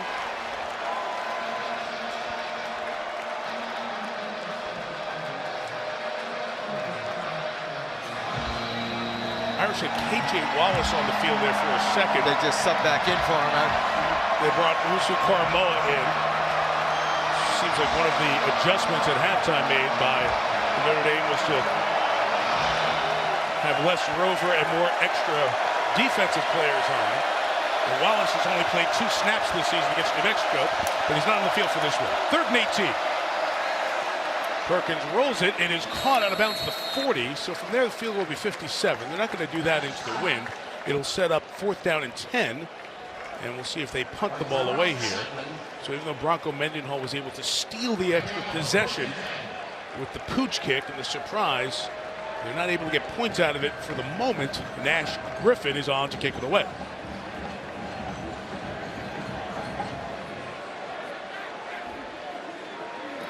And nothing tricky. He'll drop it with the nose down, try to pin the Irish inside the 10. Chris Fink to let it go. It's caught on the fly. Terrific job in coverage by the safety, Blount. He's got it at the 2, and Notre Dame will have 98 yards to go. Perfect special teams execution for the Cavaliers. Notre Dame football is brought to you by Wendy's. College football's back, so are spicy nuggets. And by Head & Shoulders. Lift away itch, flakes, and doubt. Stay headstrong.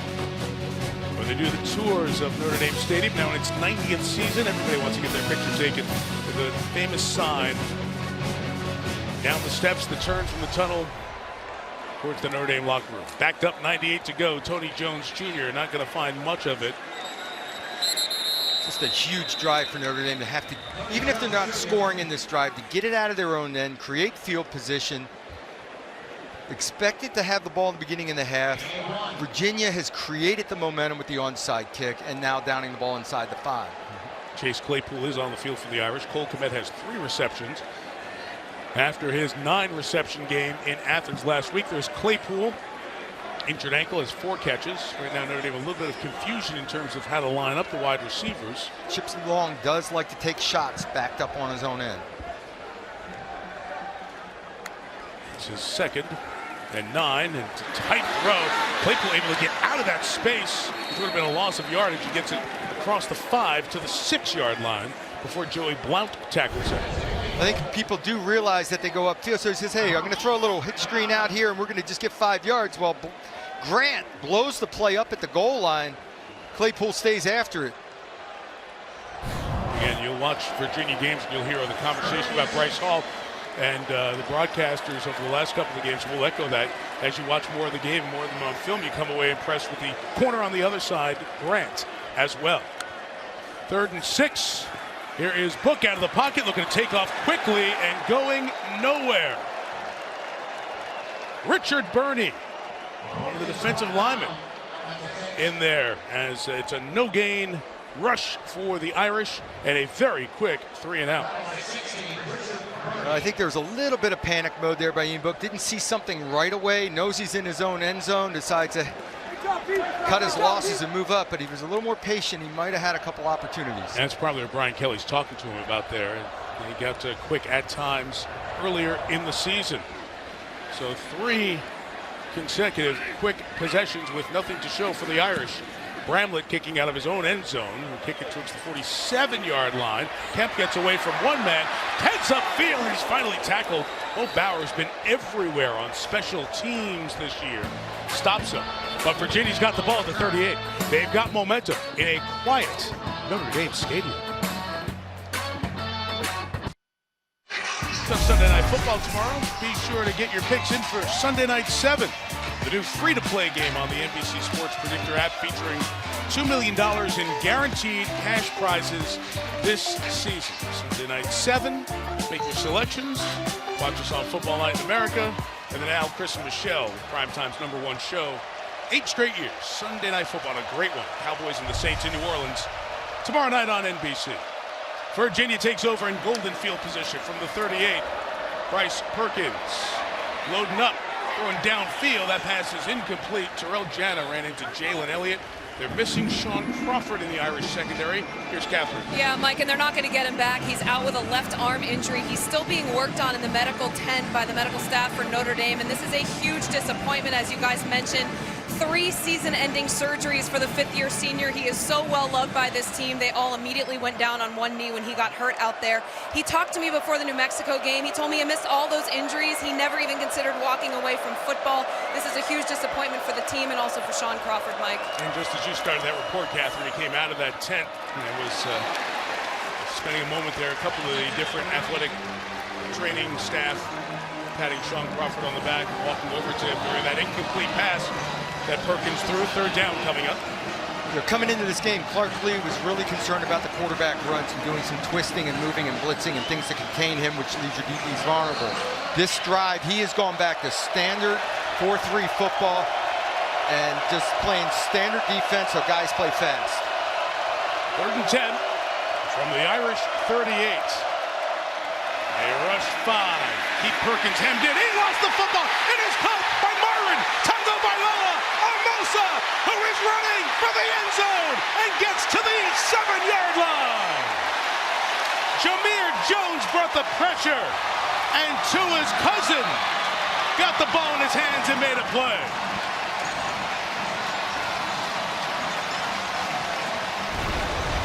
Jameer Jones gets the pressure, as you said, and it's a straight push, though. Holding the ball a little too long as Perkins up in the air, and how about the awareness? Tagovailoa Amosa. Rumbling, mumbling, stumbling. You thought he was going to get there, didn't you? Jameer Jones made a very big play, and he was blocked by a running back, Taulapapa, and he couldn't hold up. Notre Dame is so strong at defensive end. Catherine told you no Dalen Hayes, but Jones, who doesn't get many snaps, came in and made a big play. And the big run by Tagovailoa Amosa flips the momentum in the game. 1st and goal for the Irish from the 7. Tony Jones Jr. powers forward to the 2. It is amazing what momentum does and energy. All of a sudden you line up and run the football and you pound it down inside the 5. It just playing with confidence. I'm even surprised to see the Irish huddle. This is usually a situation that they've run for 5. They just want to go quick and try to pound it in. Here they go from the 2. Jones inside in the end zone. The Irish take the lead. Touchdown, Tony Jones Jr.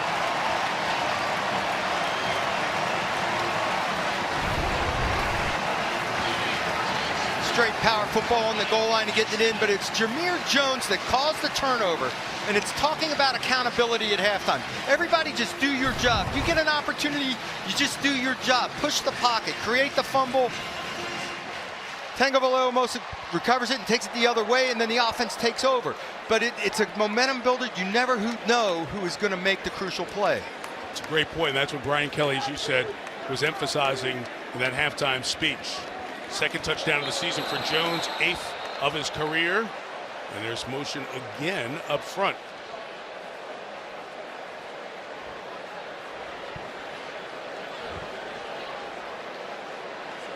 Virginia had the ball.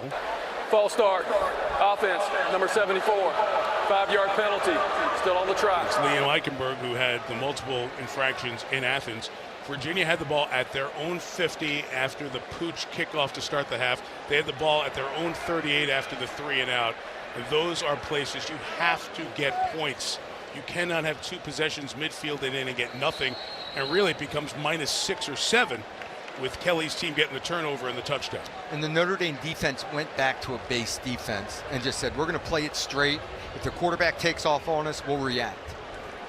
So Jonathan Dorr turned it into a 26-yard extra point. A perfect snap from John Shannon, the hold from Jay Bramlett. Virginia's turned it over twice. It's turned into 14 Notre Dame points. The Irish take the lead. Their defense with impact plays. Jones the hit. Tagovailoa Amosa ran it down there. Jones Jr. ran it in.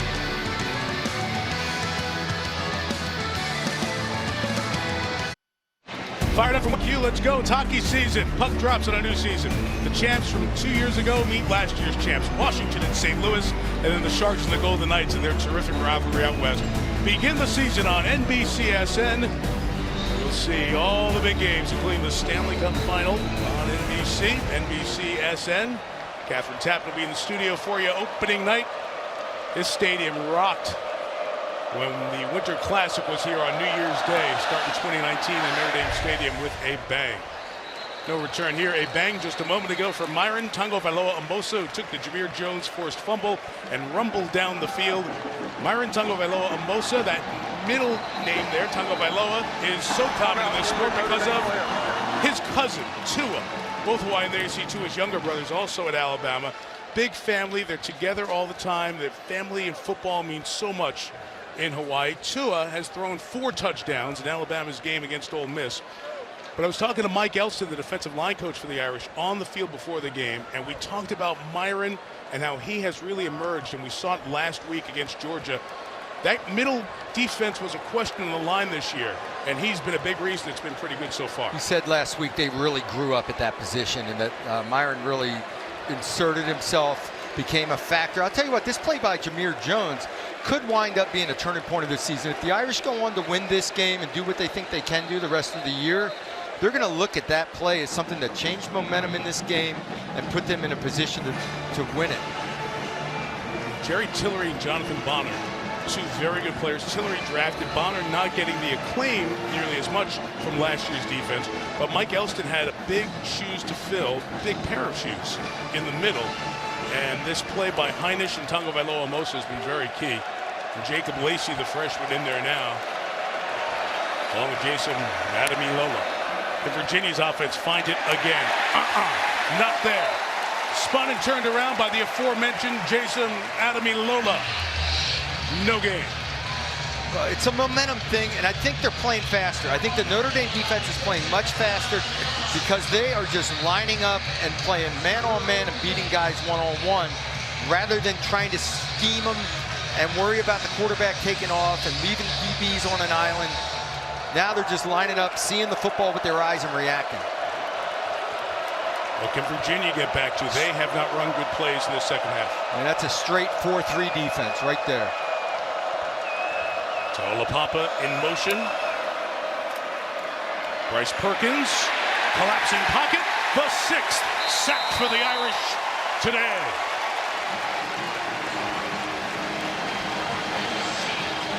The primary guy was Khalid Kareem just pushing the pocket. Chris Sims, what a difference the pressure is in the middle there. Well, without a doubt. And Doug, you're all over it. That's what jumped out to me. Playing zone coverages, clouding passing lanes, and letting this front four go to work. Loss of 4, 3rd and 14.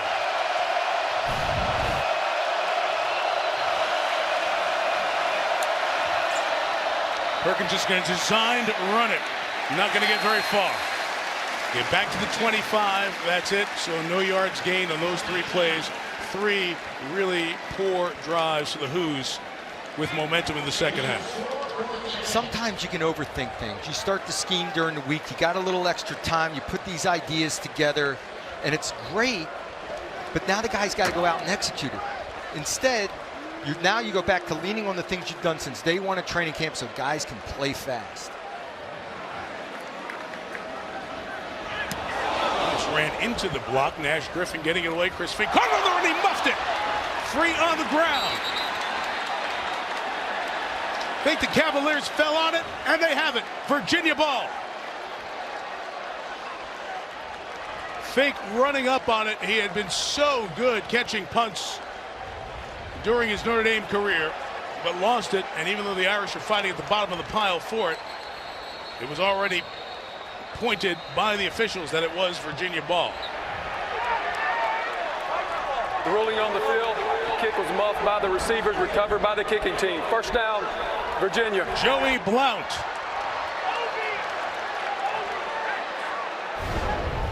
This is exactly what we were talking about with Chris Fink about Bramlett's punts. It really had that knuckleball action coming down, and it died, and he had to move forward at the end to go after it. It was an awkward ball flight. That rolling punt, the rugby punts, it's not the old days of the big spiraling punt that you just run back and catch. It's almost extinct. He almost, if he would be able to clutch it, had a knee down, would have been stopped there, but he couldn't. Lost it. His Virginia ball. 3rd time they take over from the midfield stripe in. Can they do something with it this time? Perkins spinning, and he will get 3 yards. Jeremiah Usu-Koromoa and Alohi Gilman on the tackle for the Irish. Chris Fink, who was a walk-on, was elected captain. His Notre Dame team had to fill a role on the outside as opposed to his slot receiver spot when Michael Young was hurt, and has been a 3-year punt return man for Notre Dame. A day with a bit of wind there, that was into the wind, hung up there, and he could not secure it.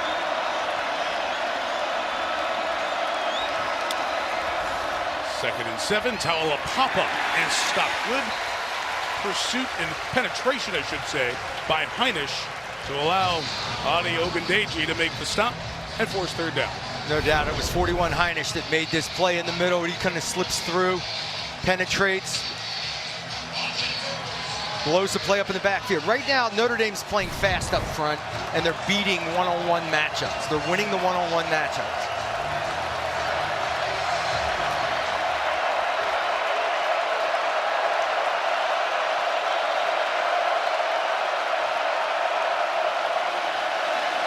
Virginia had about a play a yard in this second half.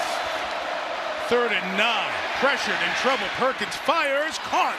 Forward progress will be marked at the 31. Was shy of the 31. He needs to get to the 31. It's going to be marked at the 32-yard line. That's a yard short of the line to gain for Terrell Jana. Just an absolutely amazing throw. Notre Dame brings pressure, so it's man coverage. This ball's in the air already because he's getting hit. He actually caught the ball ahead of the line, but lands behind it without being contacted. Terry McCauley gives us the thumbs up on the mark. Virginia will spew the 49-yard into the wind field goal opportunity. They'll go for it on 4th and a yard. Perkins, we take off. No, a throw. He threw it wide. It was high. Reed was covered. The pass was incomplete. And the Virginia Cavaliers have had the ball from midfield or in 3 times in this half. And they have nothing. In primetime, see Washington, the only other meeting of ranked teams today. Matt Fink, the 3rd quarterback for SC. Ian Book, back to pass, put it up top, back shoulder, flag down. Claypool couldn't bring it down, but Nick Grant grabbed him along the way.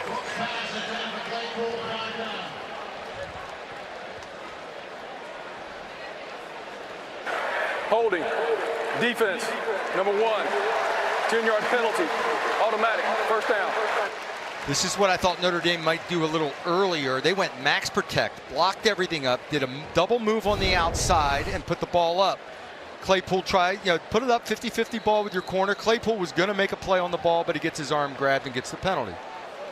6 penalty on Virginia, 4 of them on the Cavs defense. 42, just a yard, maybe 2 yards total for Jameer Smith. Charles Snowden in on the tackle. We talked to Snowden this week. What a kid. A basketball player. Didn't play football until his junior year of high school. 6'7". Man, does he look the part. And just a great kid. We saw him walking in and out of the locker room, right? And it's like, he couldn't be a nicer kid. And it was genuine, and he's towering over me, of course. From the 43.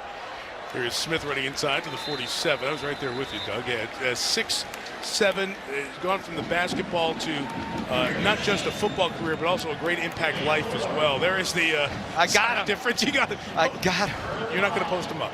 No, I got to get him out in space, and he's got the long. I wanted him to he just throw me in the right field.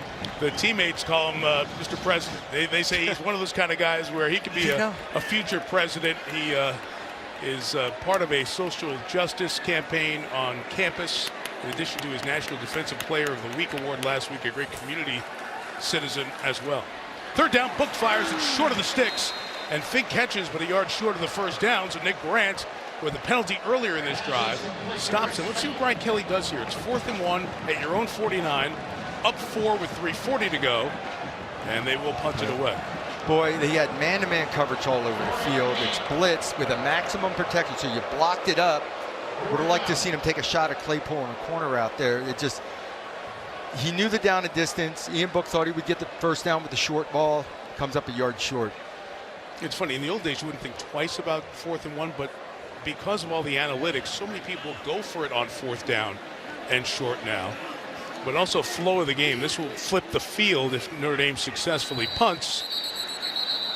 And whatever will happen, and looks like it'll be from 5 yards farther back. Delay of game. Offense. 5-yard penalty. Still 4th down.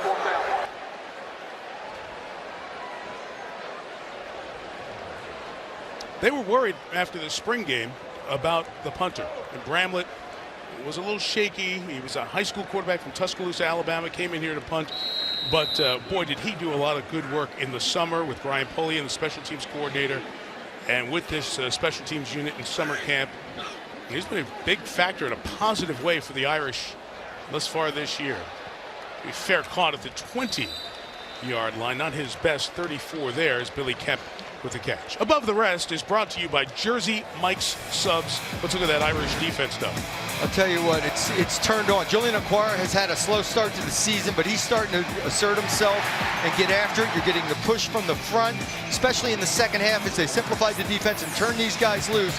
Just a push on the pocket. It's Heinisch, it's Okwara, it's Khalid Kareem. Play of the day was a strip sack by Jameer Jones, I'm sorry, and then taken off by Tango Valoramosa. So, I mean, it's the pressure that is coming from a standard 4-man rush that has changed this game. Equals the worst starting field position of the day. Timeout, Virginia. For Virginia, and they have to truly burn a timeout here. Timeout. We're back in 30 seconds.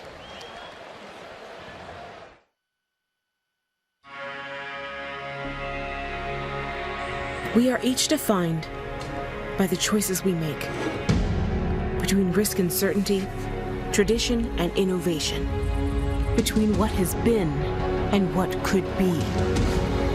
We choose to transcend, to be great in our aspirations for the future, and to be good in each step we take forward. If you're flipping around between games, Virginia had a 3-point lead at halftime. Pooch kick, they stole a possession from the Irish, got the ball at midfield, punted. Got it to Notre Dame 38, fumble. Started back in their own end, 3 and out. Then got it back after a muff punt at the Notre Dame 41. and couldn't convert on 4th down. It has been a poor offensive quarter. They go inside to Joe Reed, try to mess up the Irish defensively, and gain 3 to the 24-yard line with Troy Pride Jr. on the stop. They lined Reed up in the backfield that time, and they run the counter with him. They run the wide receiver screens with him. They send him on go routes. He runs option routes. This has been a year in college football without many significant upsets. The top 5 has been clean so far, but Clemson, the obvious power in the ACC, where Virginia is the best team on the other side of the conference, in a fight in Chapel Hill against North Carolina, 14-all in the 4th. Taulapapa carries the pile, and the first down for Wayne Taulapapa, the sophomore. Line up in a 2-back set and hammered the football. A little surprised because, as we said early, Virginia really doesn't have a natural run game. Their run game is give it to Taulapapa once in a while, but quarterback runs. And now that Notre Dame has gone to kind of a standard look, there's a better chance of Perkins maybe escaping and taking off on one of those long runs.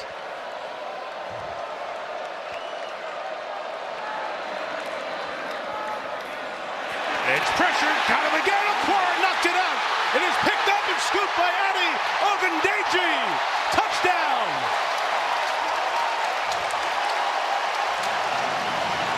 For the moment, we'll see if he was down before the ball came out. But Notre Dame's defensive pressure does it again. A 24-yard return if it stands. Julian Okwara came all the way around the edge. He has really asserted himself in this second half. Let's watch his bottom. This is bottom on the ground. The knee, it's the left knee. I believe the ball is out. It's going to be a long and a close review. Left shin, left knee. Is the ball moving before that comes out? And Terry McCauley's going to watch this with us here.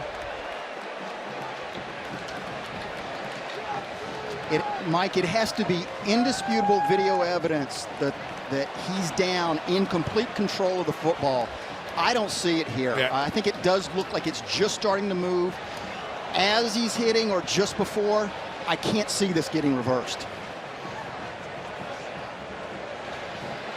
Terry, this will also be interesting, too, because as Okwara, who's been terrific in this game, comes off the edge, as that left shin comes out, as that ball started to move, it starts to come down his arm. When you piece the angles together, see what's coming down his arm?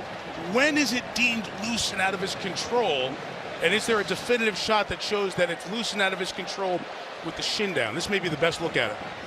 Well, there's certainly no shot that we've seen yet with him in control on the ground. So at a minimum, it's going to stand. And the hard part here is on that play, Okwara is almost covering where the ball is to see as it's coming out.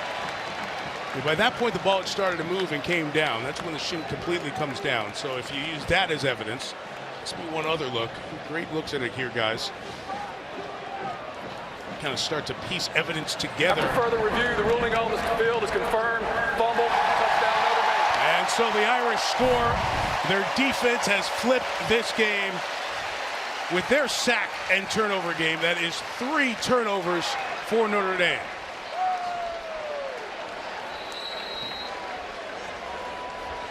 And 7 sacks on the game for the Irish.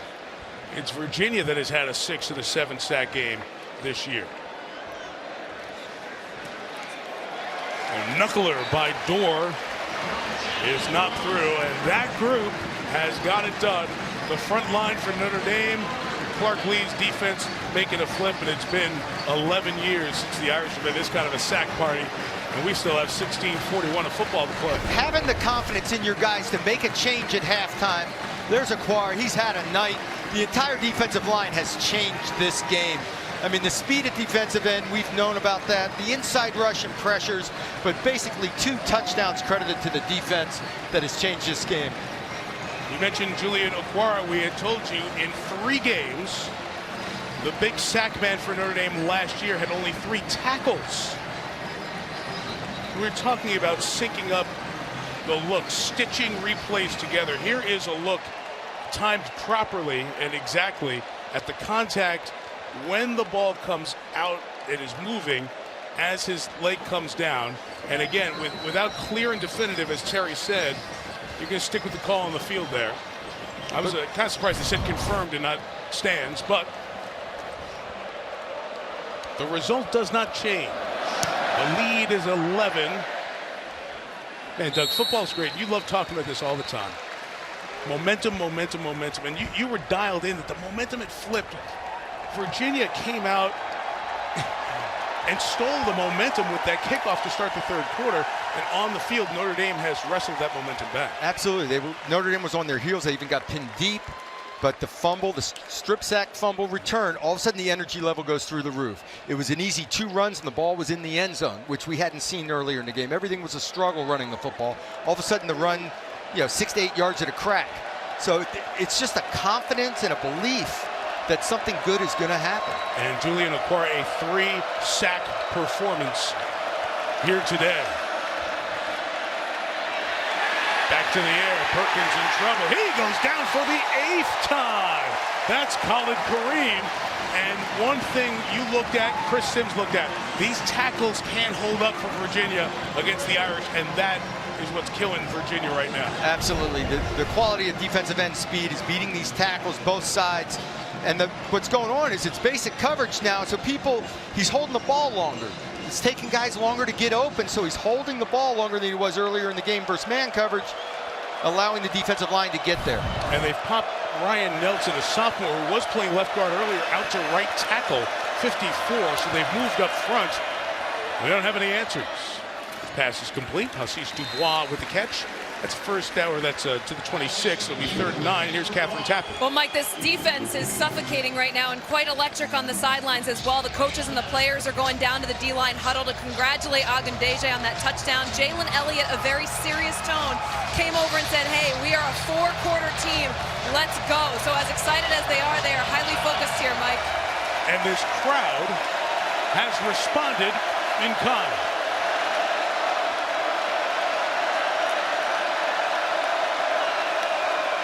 3rd and 9. Pressure comes. Throwing behind it to Kemp. Wrapped up. Brought down. The Irish with another 3 and out. That is the freshman Kyle Hamilton, the safety from Atlanta. And this Notre Dame defense has shut down the Cavs in this second half. Notre Dame's defense writes the story of the third. The Irish lead 28-17. We're back at Notre Dame Stadium after these messages from your NBC station. You're watching Notre Dame football on NBC.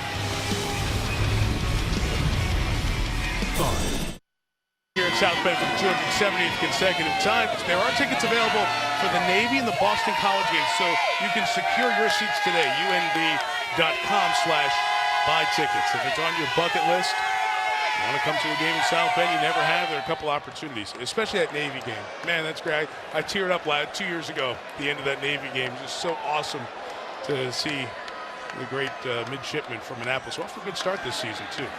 Fourth quarter begins. Nobody made a first down in the third quarter. Neither team. Out of bounds. Fink let it go. Irish will take over at the 21. Liam McHugh will take over right now. Thanks, Mike. Remember last week, North Carolina lost to Appalachian State at home. Today, getting #1 Clemson, all they can handle. Tied at 14 in the fourth quarter. Trevor Lawrence to T. Higgins. It's 21-14. Less than 8 minutes remaining, but Mike, UNC is driving. Liam, they have the ball. Mac Brown has really come in and gotten things turned in the right direction in Chapel Hill. Great to see. Go for 2, man. Go score, go for 2. Go for the win now. Those kids lacked belief, and Mac Brown's really put it in them. A little pressure from Virginia to start first down. Siebel Flemister runs to the 25-yard line. Chris Sims, I'll bring you in on the field. We're watching a Notre Dame offense that didn't do much with it. It's a couple of opportunities there in the third quarter. They're up 11, but this is a very important quarter for them. Yeah, no, and this is big. This is where the 2 tight ends sets in right now, Mike. We got Tremble, we got Cole Kmet, and we got Flemister. Let's run the ball. Let's work on this. I think this is an added element they need on their football team. Well, that is deflected, and it is nearly intercepted as it bounced off a couple of sets of hands. Famui was there. Bernie was there. That's a couple of times that little short pass to Book couldn't get there, and Aaron Banks' big body helped get in the way. There's some big, long arms. Tip of this ball. Now you're just hoping as a quarterback. This thing, great job by Banks smacking it to the ground. After Famu, he tipped it. I couldn't tell if it hit off his shoulders or it was his hands, and Banks got rid of it. Aaron Banks, the junior from Alameda, California. Starting left guard. 3rd and 6 for the Irish. Book pressured up the middle and is sacked. Handback, walk back, Banks. Eli Handback with his 2nd sack of the season. And the Irish go 3 and out. And we continue to have a half with no first downs either way. Handback just gets, where are we? Banks on the left guard. Gets him on roller skates and just pushes him back into the quarterback and then reaches out and holds on to being Book with one arm. Eli Handback, a 4-year starter in that rotation up front. Comes up with the play, and now Bramlett will kick it away for the Irish. Good one, 45 yards. Kemp caught it at the 38, reverses field, seeks space, returns it about 8 or 9 yards as he's finally brought down. But once again, good field position for Virginia. A little scrappy at the bottom of the pile. We step out, buck and a half into the 4th. Irish lead by 11. See if the Hoos can get closer.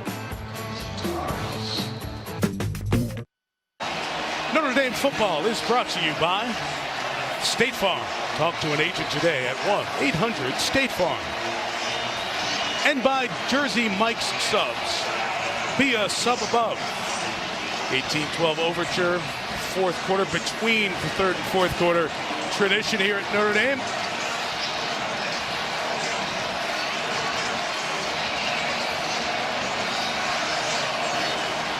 Quite a place, quite a scene. Every Saturday, always our pleasure to spend 7 of our summer and autumn Saturdays at the house that Rockne built.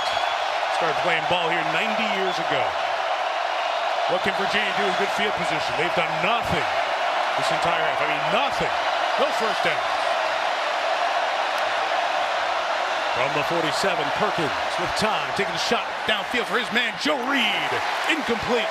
Troy Pride in on the coverage. It was man-to-man, and Pride was the man there. All the way, one-on-one.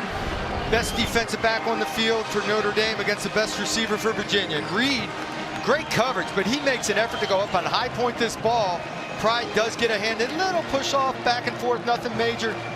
Almost comes up with the ball.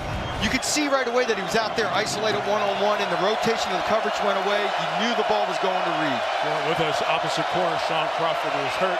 Tariq Bracy has played most of the corner snaps to the wide side of the field in this 2nd half since the injury. The quarterback runs. Perkins gets 1, maybe 2 before Drew White comes in for that middle linebacker spot. As impressive as Notre Dame's defense has been over the last quarter or so and created the momentum, Virginia has been a 4th quarter team all year long. Come back 3 different times, as much as a 17-point deficit. They're not going to go away. There are the numbers.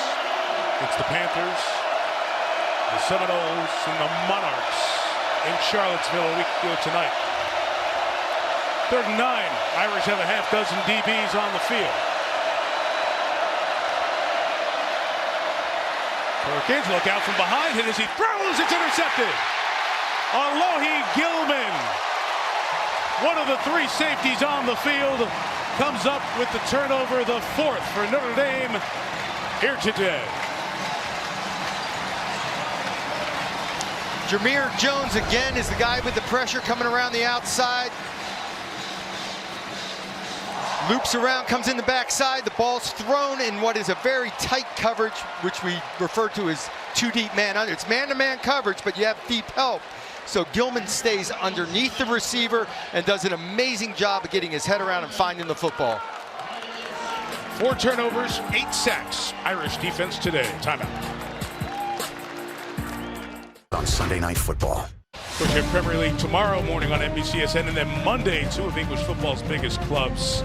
Manchester United hosting Arsenal. Everybody's got to get going. Liverpool wins again today.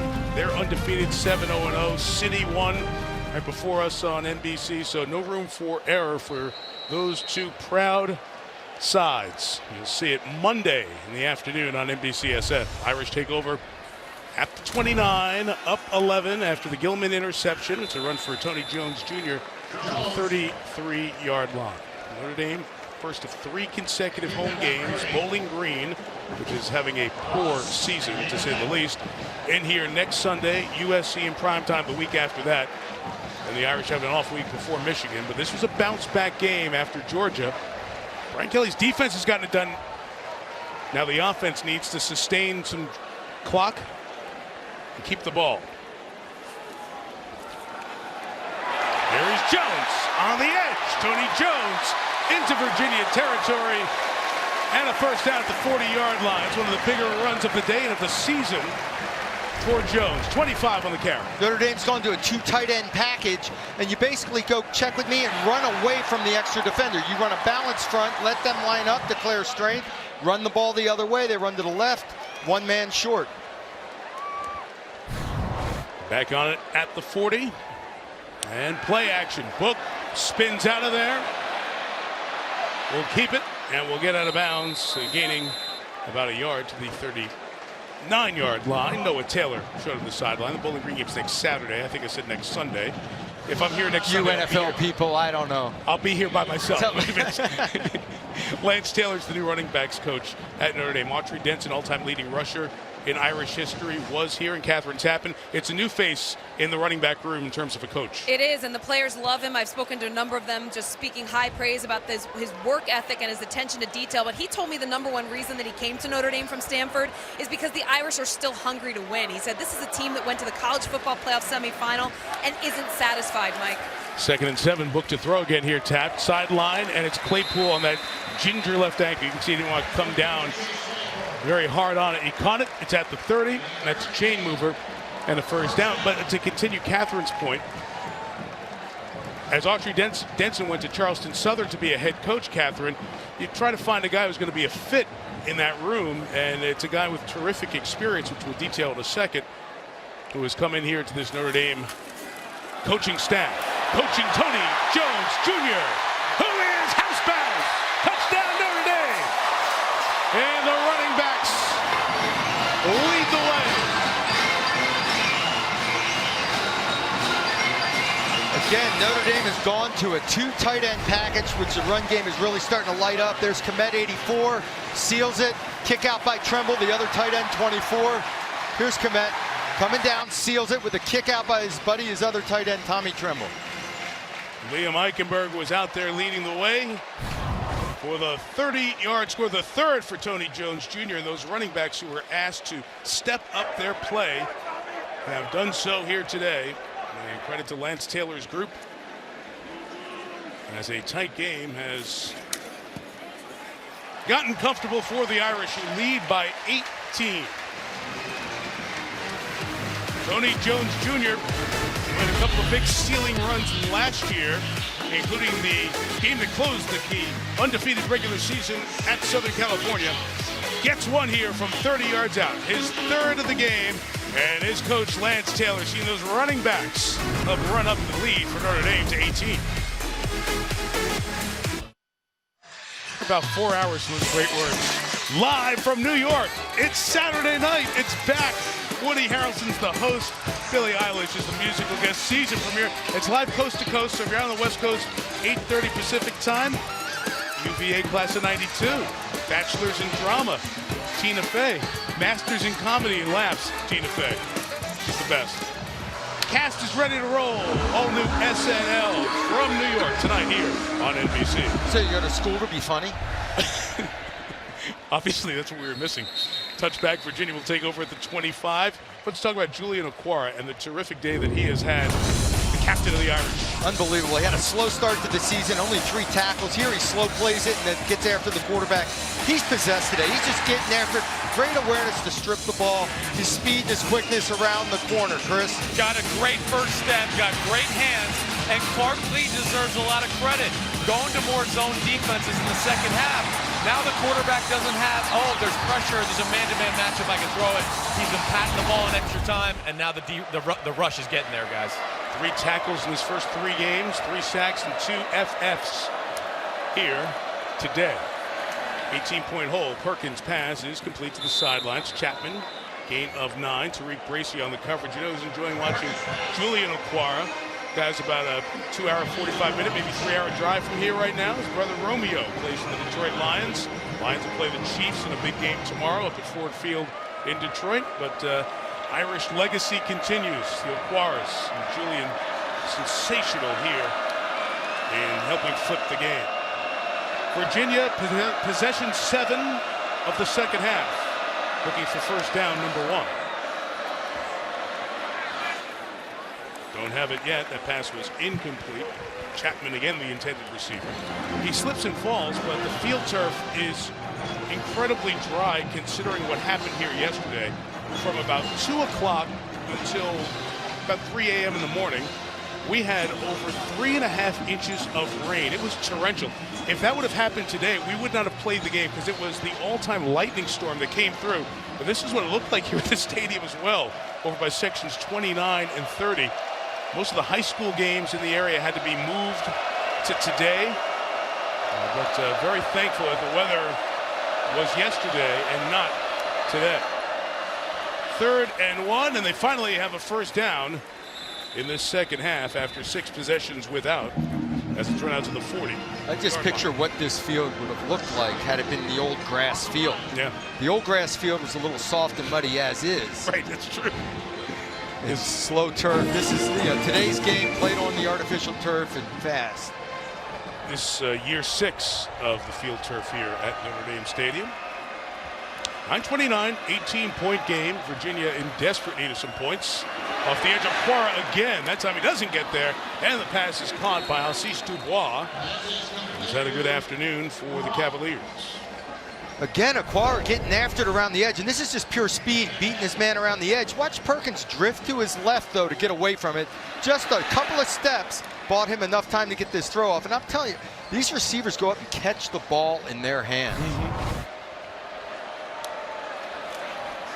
Midfield, Billy Kemp, the 4th in cutting route. So you think, well, why is it taking Notre Dame's defensive ends, which is a strength of this team, to have such an impact? Well, the Louisville game, the style was a little different. The New Mexico game was so one-sided. And that Georgia offensive line is sensational. So many good players. They're finally getting a quarterback to hang on the ball. Coverage is dictating in zone coverage, making him hold on the ball a little bit, and they're getting after it. They got an extra second to get to the quarterback. Now he's getting back to some of the quick throws, and they're moving on the perimeter, trying to do some things to take some pressure off their offensive line.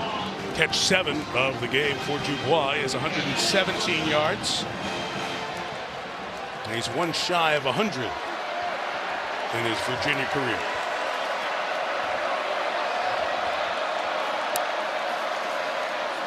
Notre Dame freshened the pass rush. Dubois got another catch, got out of the Gilman tackle, worked the sideline before he's pushed out of bounds by Bilal at the 25-yard line. Going into this game, I really thought Bryce Perkins was an athlete at the quarterback position, just going to run around and make plays.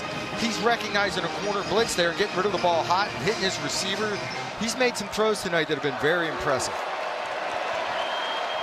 Thrown it 38 times for over 300 yards. Twisting 4-man rush. He'll fire sideline again. Dubois. You said it, Doug. Hands, sensational. First down at the 10. Strong hands, go up, reach away, and you're still getting hit on the arm. It's a perfect back shoulder throw. In his hands, gets the foot down. Beautiful. The guy I had was Eric Moulds in Buffalo that I thought was the strongest with his hands and his forearms and catching a ball away from his body. First and goal for Virginia, 7.5 remaining. As we welcome those of you who watched Clemson survive North Carolina. Clemson won 21-20. The top team on their half of the ACC. The team picked for the top of the ACC, Coastal Virginia, had the lead at the half, trying to get their first points of the second half as that pass is incomplete. Intended for Tavares Kelly Jr. It was 17-14 Virginia at the break. And Bronco Mendenhall's team had great momentum chances. A possession that they got on a pooch/onside kick to start the second half at midfield. Couldn't do anything with it. Then got the ball on a muffed punt at the Notre Dame 38. Brian Kelly's defense has been the story in the second half. They've sacked the Virginia quarterback 8 times, and the Irish have run up 21 in a row.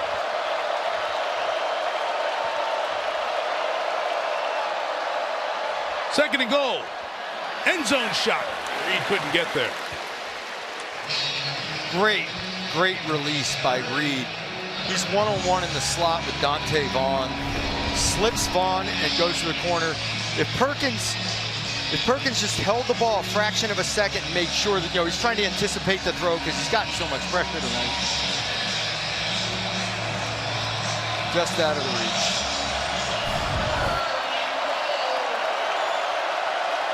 This time Reed's all the way to the wide side of the field. There's the fans down at this end standing, making noise. They run it inside with Taulapapa. Jameer Jones had an excellent game. Dalen Hayes, a shoulder injury. Julian Okwara and Khalid Kareem, the starters. Adi Ogundeje has a touchdown on a fumble return. But Jameer Jones out of Rochester, New York, has had a very good game. He's going to force a field goal attempt here, down 18. The field goal attempt here will cut it to a 2-score game, a 15-point game, so you got to take the points. And with Bryce Perkins at quarterback, they still believe that they can strike quickly. 27 yards for Brian Delaney.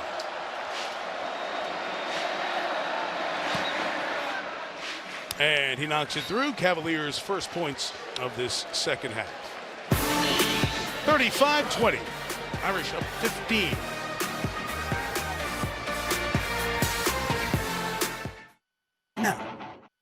Cue the game break. UNC looking to shock the college football world. Minute 17 left. Javonte Williams scores to make it 21-20. Mac Brown says, go for 2 and the win. Sam Howell, nowhere to run. Clemson survives. They haven't lost in the regular season since October 13th, 2017. Mike, where was that game? That game was at Syracuse, the Carrier Dome. Thank you, Liam. Kickoff will go all the way back and be a touchback here. Credit to Mac Brown. See what a great effort there in Chapel Hill. It's tough to get a 2-point conversion run into the field to the wide side against those freak athletes and their speed for Clemson. So Clemson's on the other side of the ACC. Virginia does not play them in a crossover. They have division conference wins over Pittsburgh and Florida State. They go to Miami. They're trying to find their sea legs under Manny Diaz, who's going to build something good there. Duke at Louisville. They'll go to Chapel Hill. Georgia Tech out of the league for Liberty. And then what's been the nemesis for them, the annual in-state Commonwealth battle against Virginia Tech. Doug, they have a terrific chance the rest of the way without the mistakes and shoring up the offensive line play to make this a really good season. It really does look good for them. That North Carolina game now looks even tougher and tougher. Mac Brown's done a heck of a job. 6:28 to go. Virginia chose not to go with the onside kick there, play some defense here, and that is yet another false start. False start. Number 74, offense, 5-yard penalty, still first down. On Liam Eichenberg. He's had a couple here after the struggles he had last week against USC. So the Irish, here's what's left after the game at Georgia last week, this one against Virginia.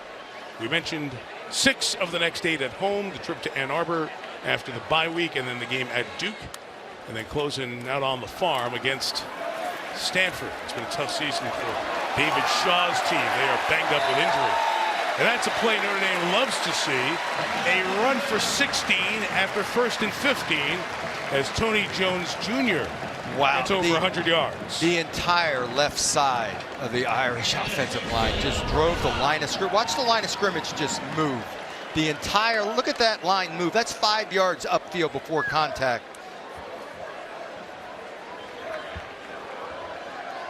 Eichenberg flagged a play before. Banks leading the way. A drive block would be something that you think this Notre Dame offense would be better at. They have not been to this point. But escapability here by Jones as he gets to the edge. Only issue there is going out of bounds to kill the clock for the moment at the 40-yard line. Chris Sims and Doug, we were talking about the power run game for Notre Dame. Chris, we haven't seen it to this point. This is a little bit what we thought you'd see earlier in the season. I definitely did, and this is a great time to work on it. Cole Kmet being back in the lineup. Let's pull some guards. Let's do this. It's not about today. It's about future opponents. It's just going to make life easier for this offense. And Tommy Tremble, the second tight end in there. That time Eichenberg got knocked on his back. There was no hole to open as Jones is stopped. There is a penalty flag down.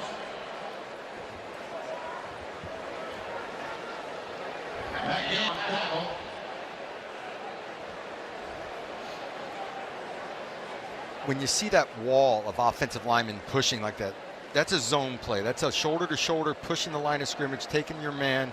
Notre Dame is also very good. They came back, followed up with pulling guards, and what is basically you're down and around. You're pinning a guy and pulling Holding. a guy. Number 55 offense. 10-yard penalty. Repeat second down.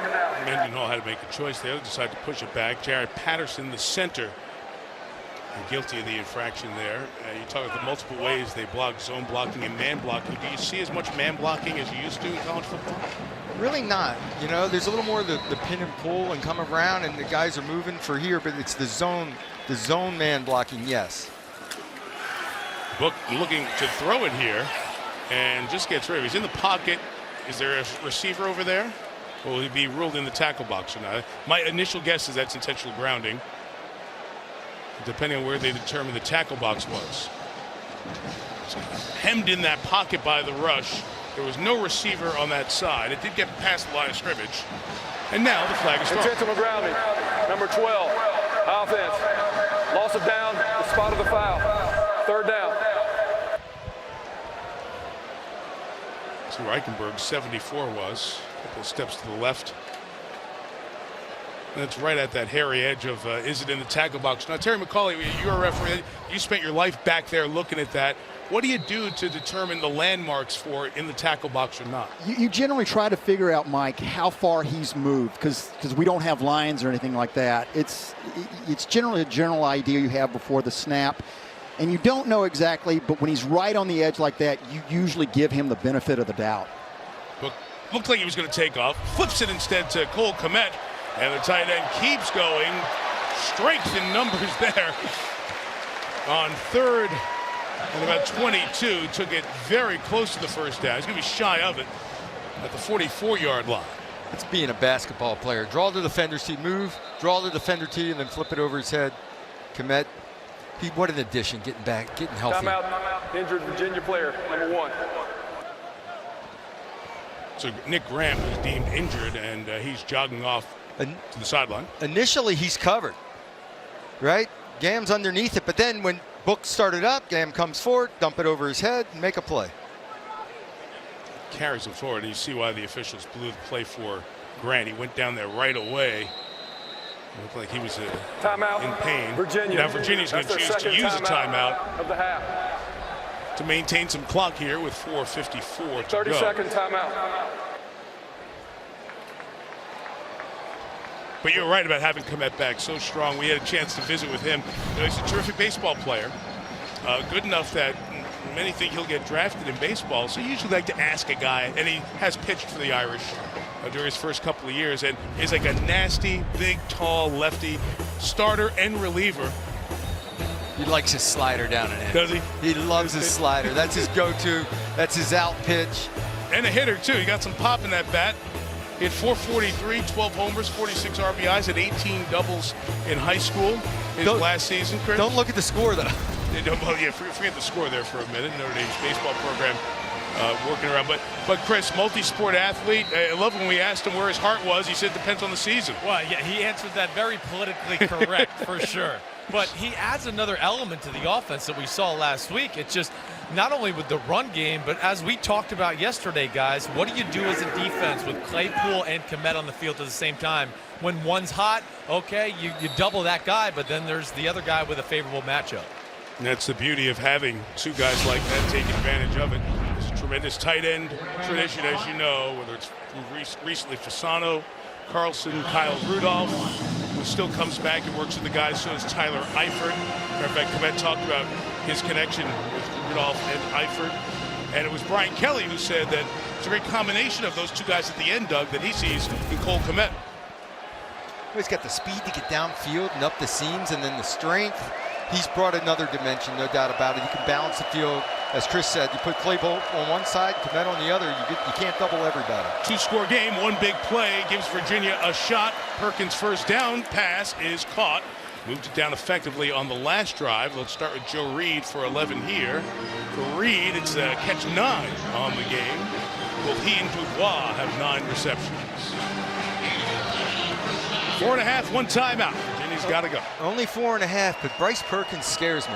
He really does. The way he can move around, and he's throwing the ball great.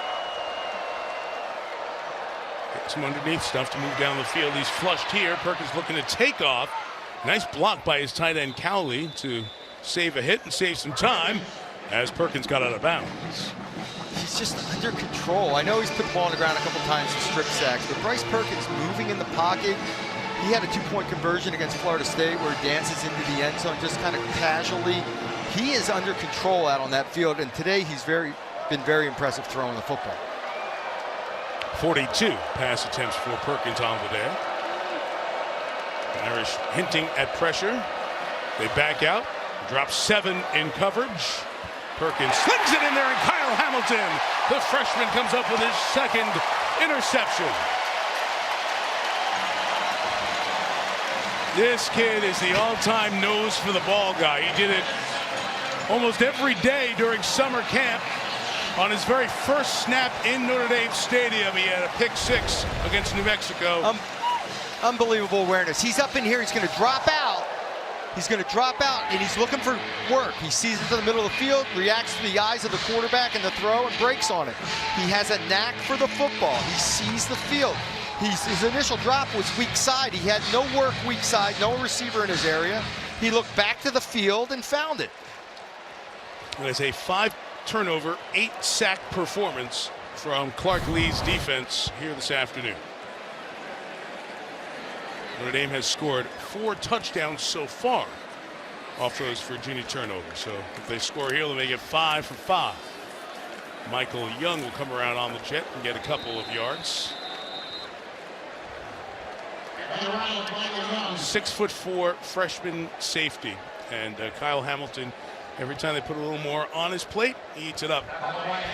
I bumped into his mom on the airplane after the last game on the way home, and she's like, I couldn't believe he got the interception, blah, blah, blah, blah, blah. She used to offer him incentive money in high school for interceptions, pick sixes, and all that. And she says, well, what are we going to do for your college? He says, well, got to up the ante a little bit. It's going to be much more difficult in college. It's going to be a lot tougher. First play on field, pick 6. So do we know what mom's paying yet? We got to find that out. We got to find out what the payment is. As the season goes on. Well, there, Clark Lee's defense, 4 sacks in the first 3 games. Again, the opponents were a little bit of a factor in that. 8 takeaways, but a big show today. And when they needed it too, Doug, down 17-14 in the third quarter. Momentum against them at midfield. That first snap, that first series of this quarter, they came up with the stop. And then a couple of series later, the Tagovailoa Amosa. Big return after Jameer Jones had the sack.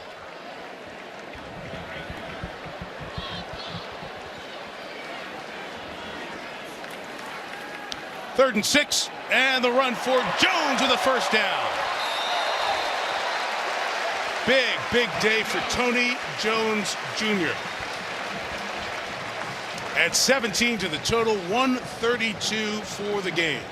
Not a lot of fullbacks in football anymore, so you go to the 2 tight end package and you use your second tight end like a fullback, and you've got your 2 back runs, and they found success with the 2 tight ends. You can balance the field and run away from the extra guy, or bring both tight ends to the same side, which creates a fullback situation, and run your power football.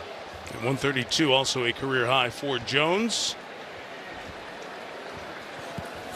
One of the pieces that has been missing so far from the Irish. He'll have a no game there. Hey, before we get out of here, as the clock runs down here, a big hello to one of the good people who really is connected to both universities, Gene Corrigan, who was the athletic director at Virginia for a decade, then here at Notre Dame from 81 to 87, a distinguished run as the ACC commissioner. His son Kevin is the lacrosse coach, very successful lacrosse coach here at Notre Dame, but a lot of time and a lot of love for this place. For Gene, who's back home in Charlottesville, and we send him our absolute best. I worked with Gene's son Tim for many years. There is no finer person in college athletics than Gene Corrigan over the years, and our time spent around him was great. And thinking of you, Mr. C, and just want to send our very best to you. The other aspect is go back to the New Mexico game. Bob Davie back on the field. That's right. Today. Coaching for New Mexico. Good to see that. That's their third and final timeout. New Mexico beat New Mexico State in their Rio Grande rivalry. And the former Notre Dame coach is taking on Liberty today down in Virginia. So we wish Bob the best. He's back on the sideline after his medical issue started the season. All right, give me the big picture here, Doug. 35-20 Notre Dame. Not pretty at times, but a good opponent against Virginia. What do you walk away thinking? resiliency. I'll tell you, the offense struggled, defense picked them up and made the plays. This defensive line for Notre Dame can change a game. They changed it today, created the turnovers that changed the momentum of this game and maybe momentum of the season for Notre Dame. Offensively, the 2 tight end package, starting to run the football against a good defense, against a good football team, a ranked football team in Virginia. Yeah, a lot of people did talk about the strength of this Virginia team being their defense and Bryce Perkins, and Notre Dame able to handle that test. And we don't know, because we don't know what teams are going to look like over the next 6-7 weeks. This could be the best team Notre Dame faces the rest of the way. Michigan beat Rutgers. Is that the opponent, or is Notre Dame or Michigan finding what they have? USC will come in here in a couple of weeks off their loss in Seattle to Washington. Those are the significant games out there for the Irish here the rest of the way, as the teams at the back end of this schedule. I know Navy has played well. Duke will be at Duke, and the Blue Devils are playing okay, but Virginia Tech not playing well. BC was struggling earlier today. Stanford's been beat up. And Brian Kelly knows it, and everybody around here knows it. There are no rooms for foul balls, no room for foul balls anymore here. You've got to win them all to get back to the college football playoff. And that will impact how good the loss at Georgia looks. Long season, lot to play out. 4th and 2, Book will keep it. He'll get the first down and put this one in the books for the Irish. It will end up 35-20. Ian Book, 17 of 25, did not throw a touchdown pass in this game. Tony Jones Jr. was the rushing star. But the story of the day for the Irish, their defense, 5 turnovers, 8 sacks. They stopped the momentum when they needed to in the 3rd quarter. And the Fighting Irish win at home again, their 13th consecutive home win. And Virginia will drop to 4-1, their first loss on the season. And the Cavaliers still have never beaten a top 10 team on the road, 0-25. Thank you for the help with the baby. Here's Catherine Tappan. Coach, down 3 at the half. You guys managed a massive turnaround. What impressed you most about this win today? I just think, we wanted to be determined to play 4 quarters and play physical. We felt like if we just stayed the course at halftime, came out and played physical in the second half, that we would turn things around, and that's what we did. We didn't get frustrated, although we wanted to. We stayed patient, stayed persistent, which has been our kind of watchwords for this season, and it started to turn for us. Our defense obviously came up with some great plays. We were able to run the ball effectively, and we were timely with some big runs. You told us this game today and the outcome of this game would define the season going forward for the Irish, so what did this game teach you? That we're a physical team, and we play really hard. We've got a big play defense.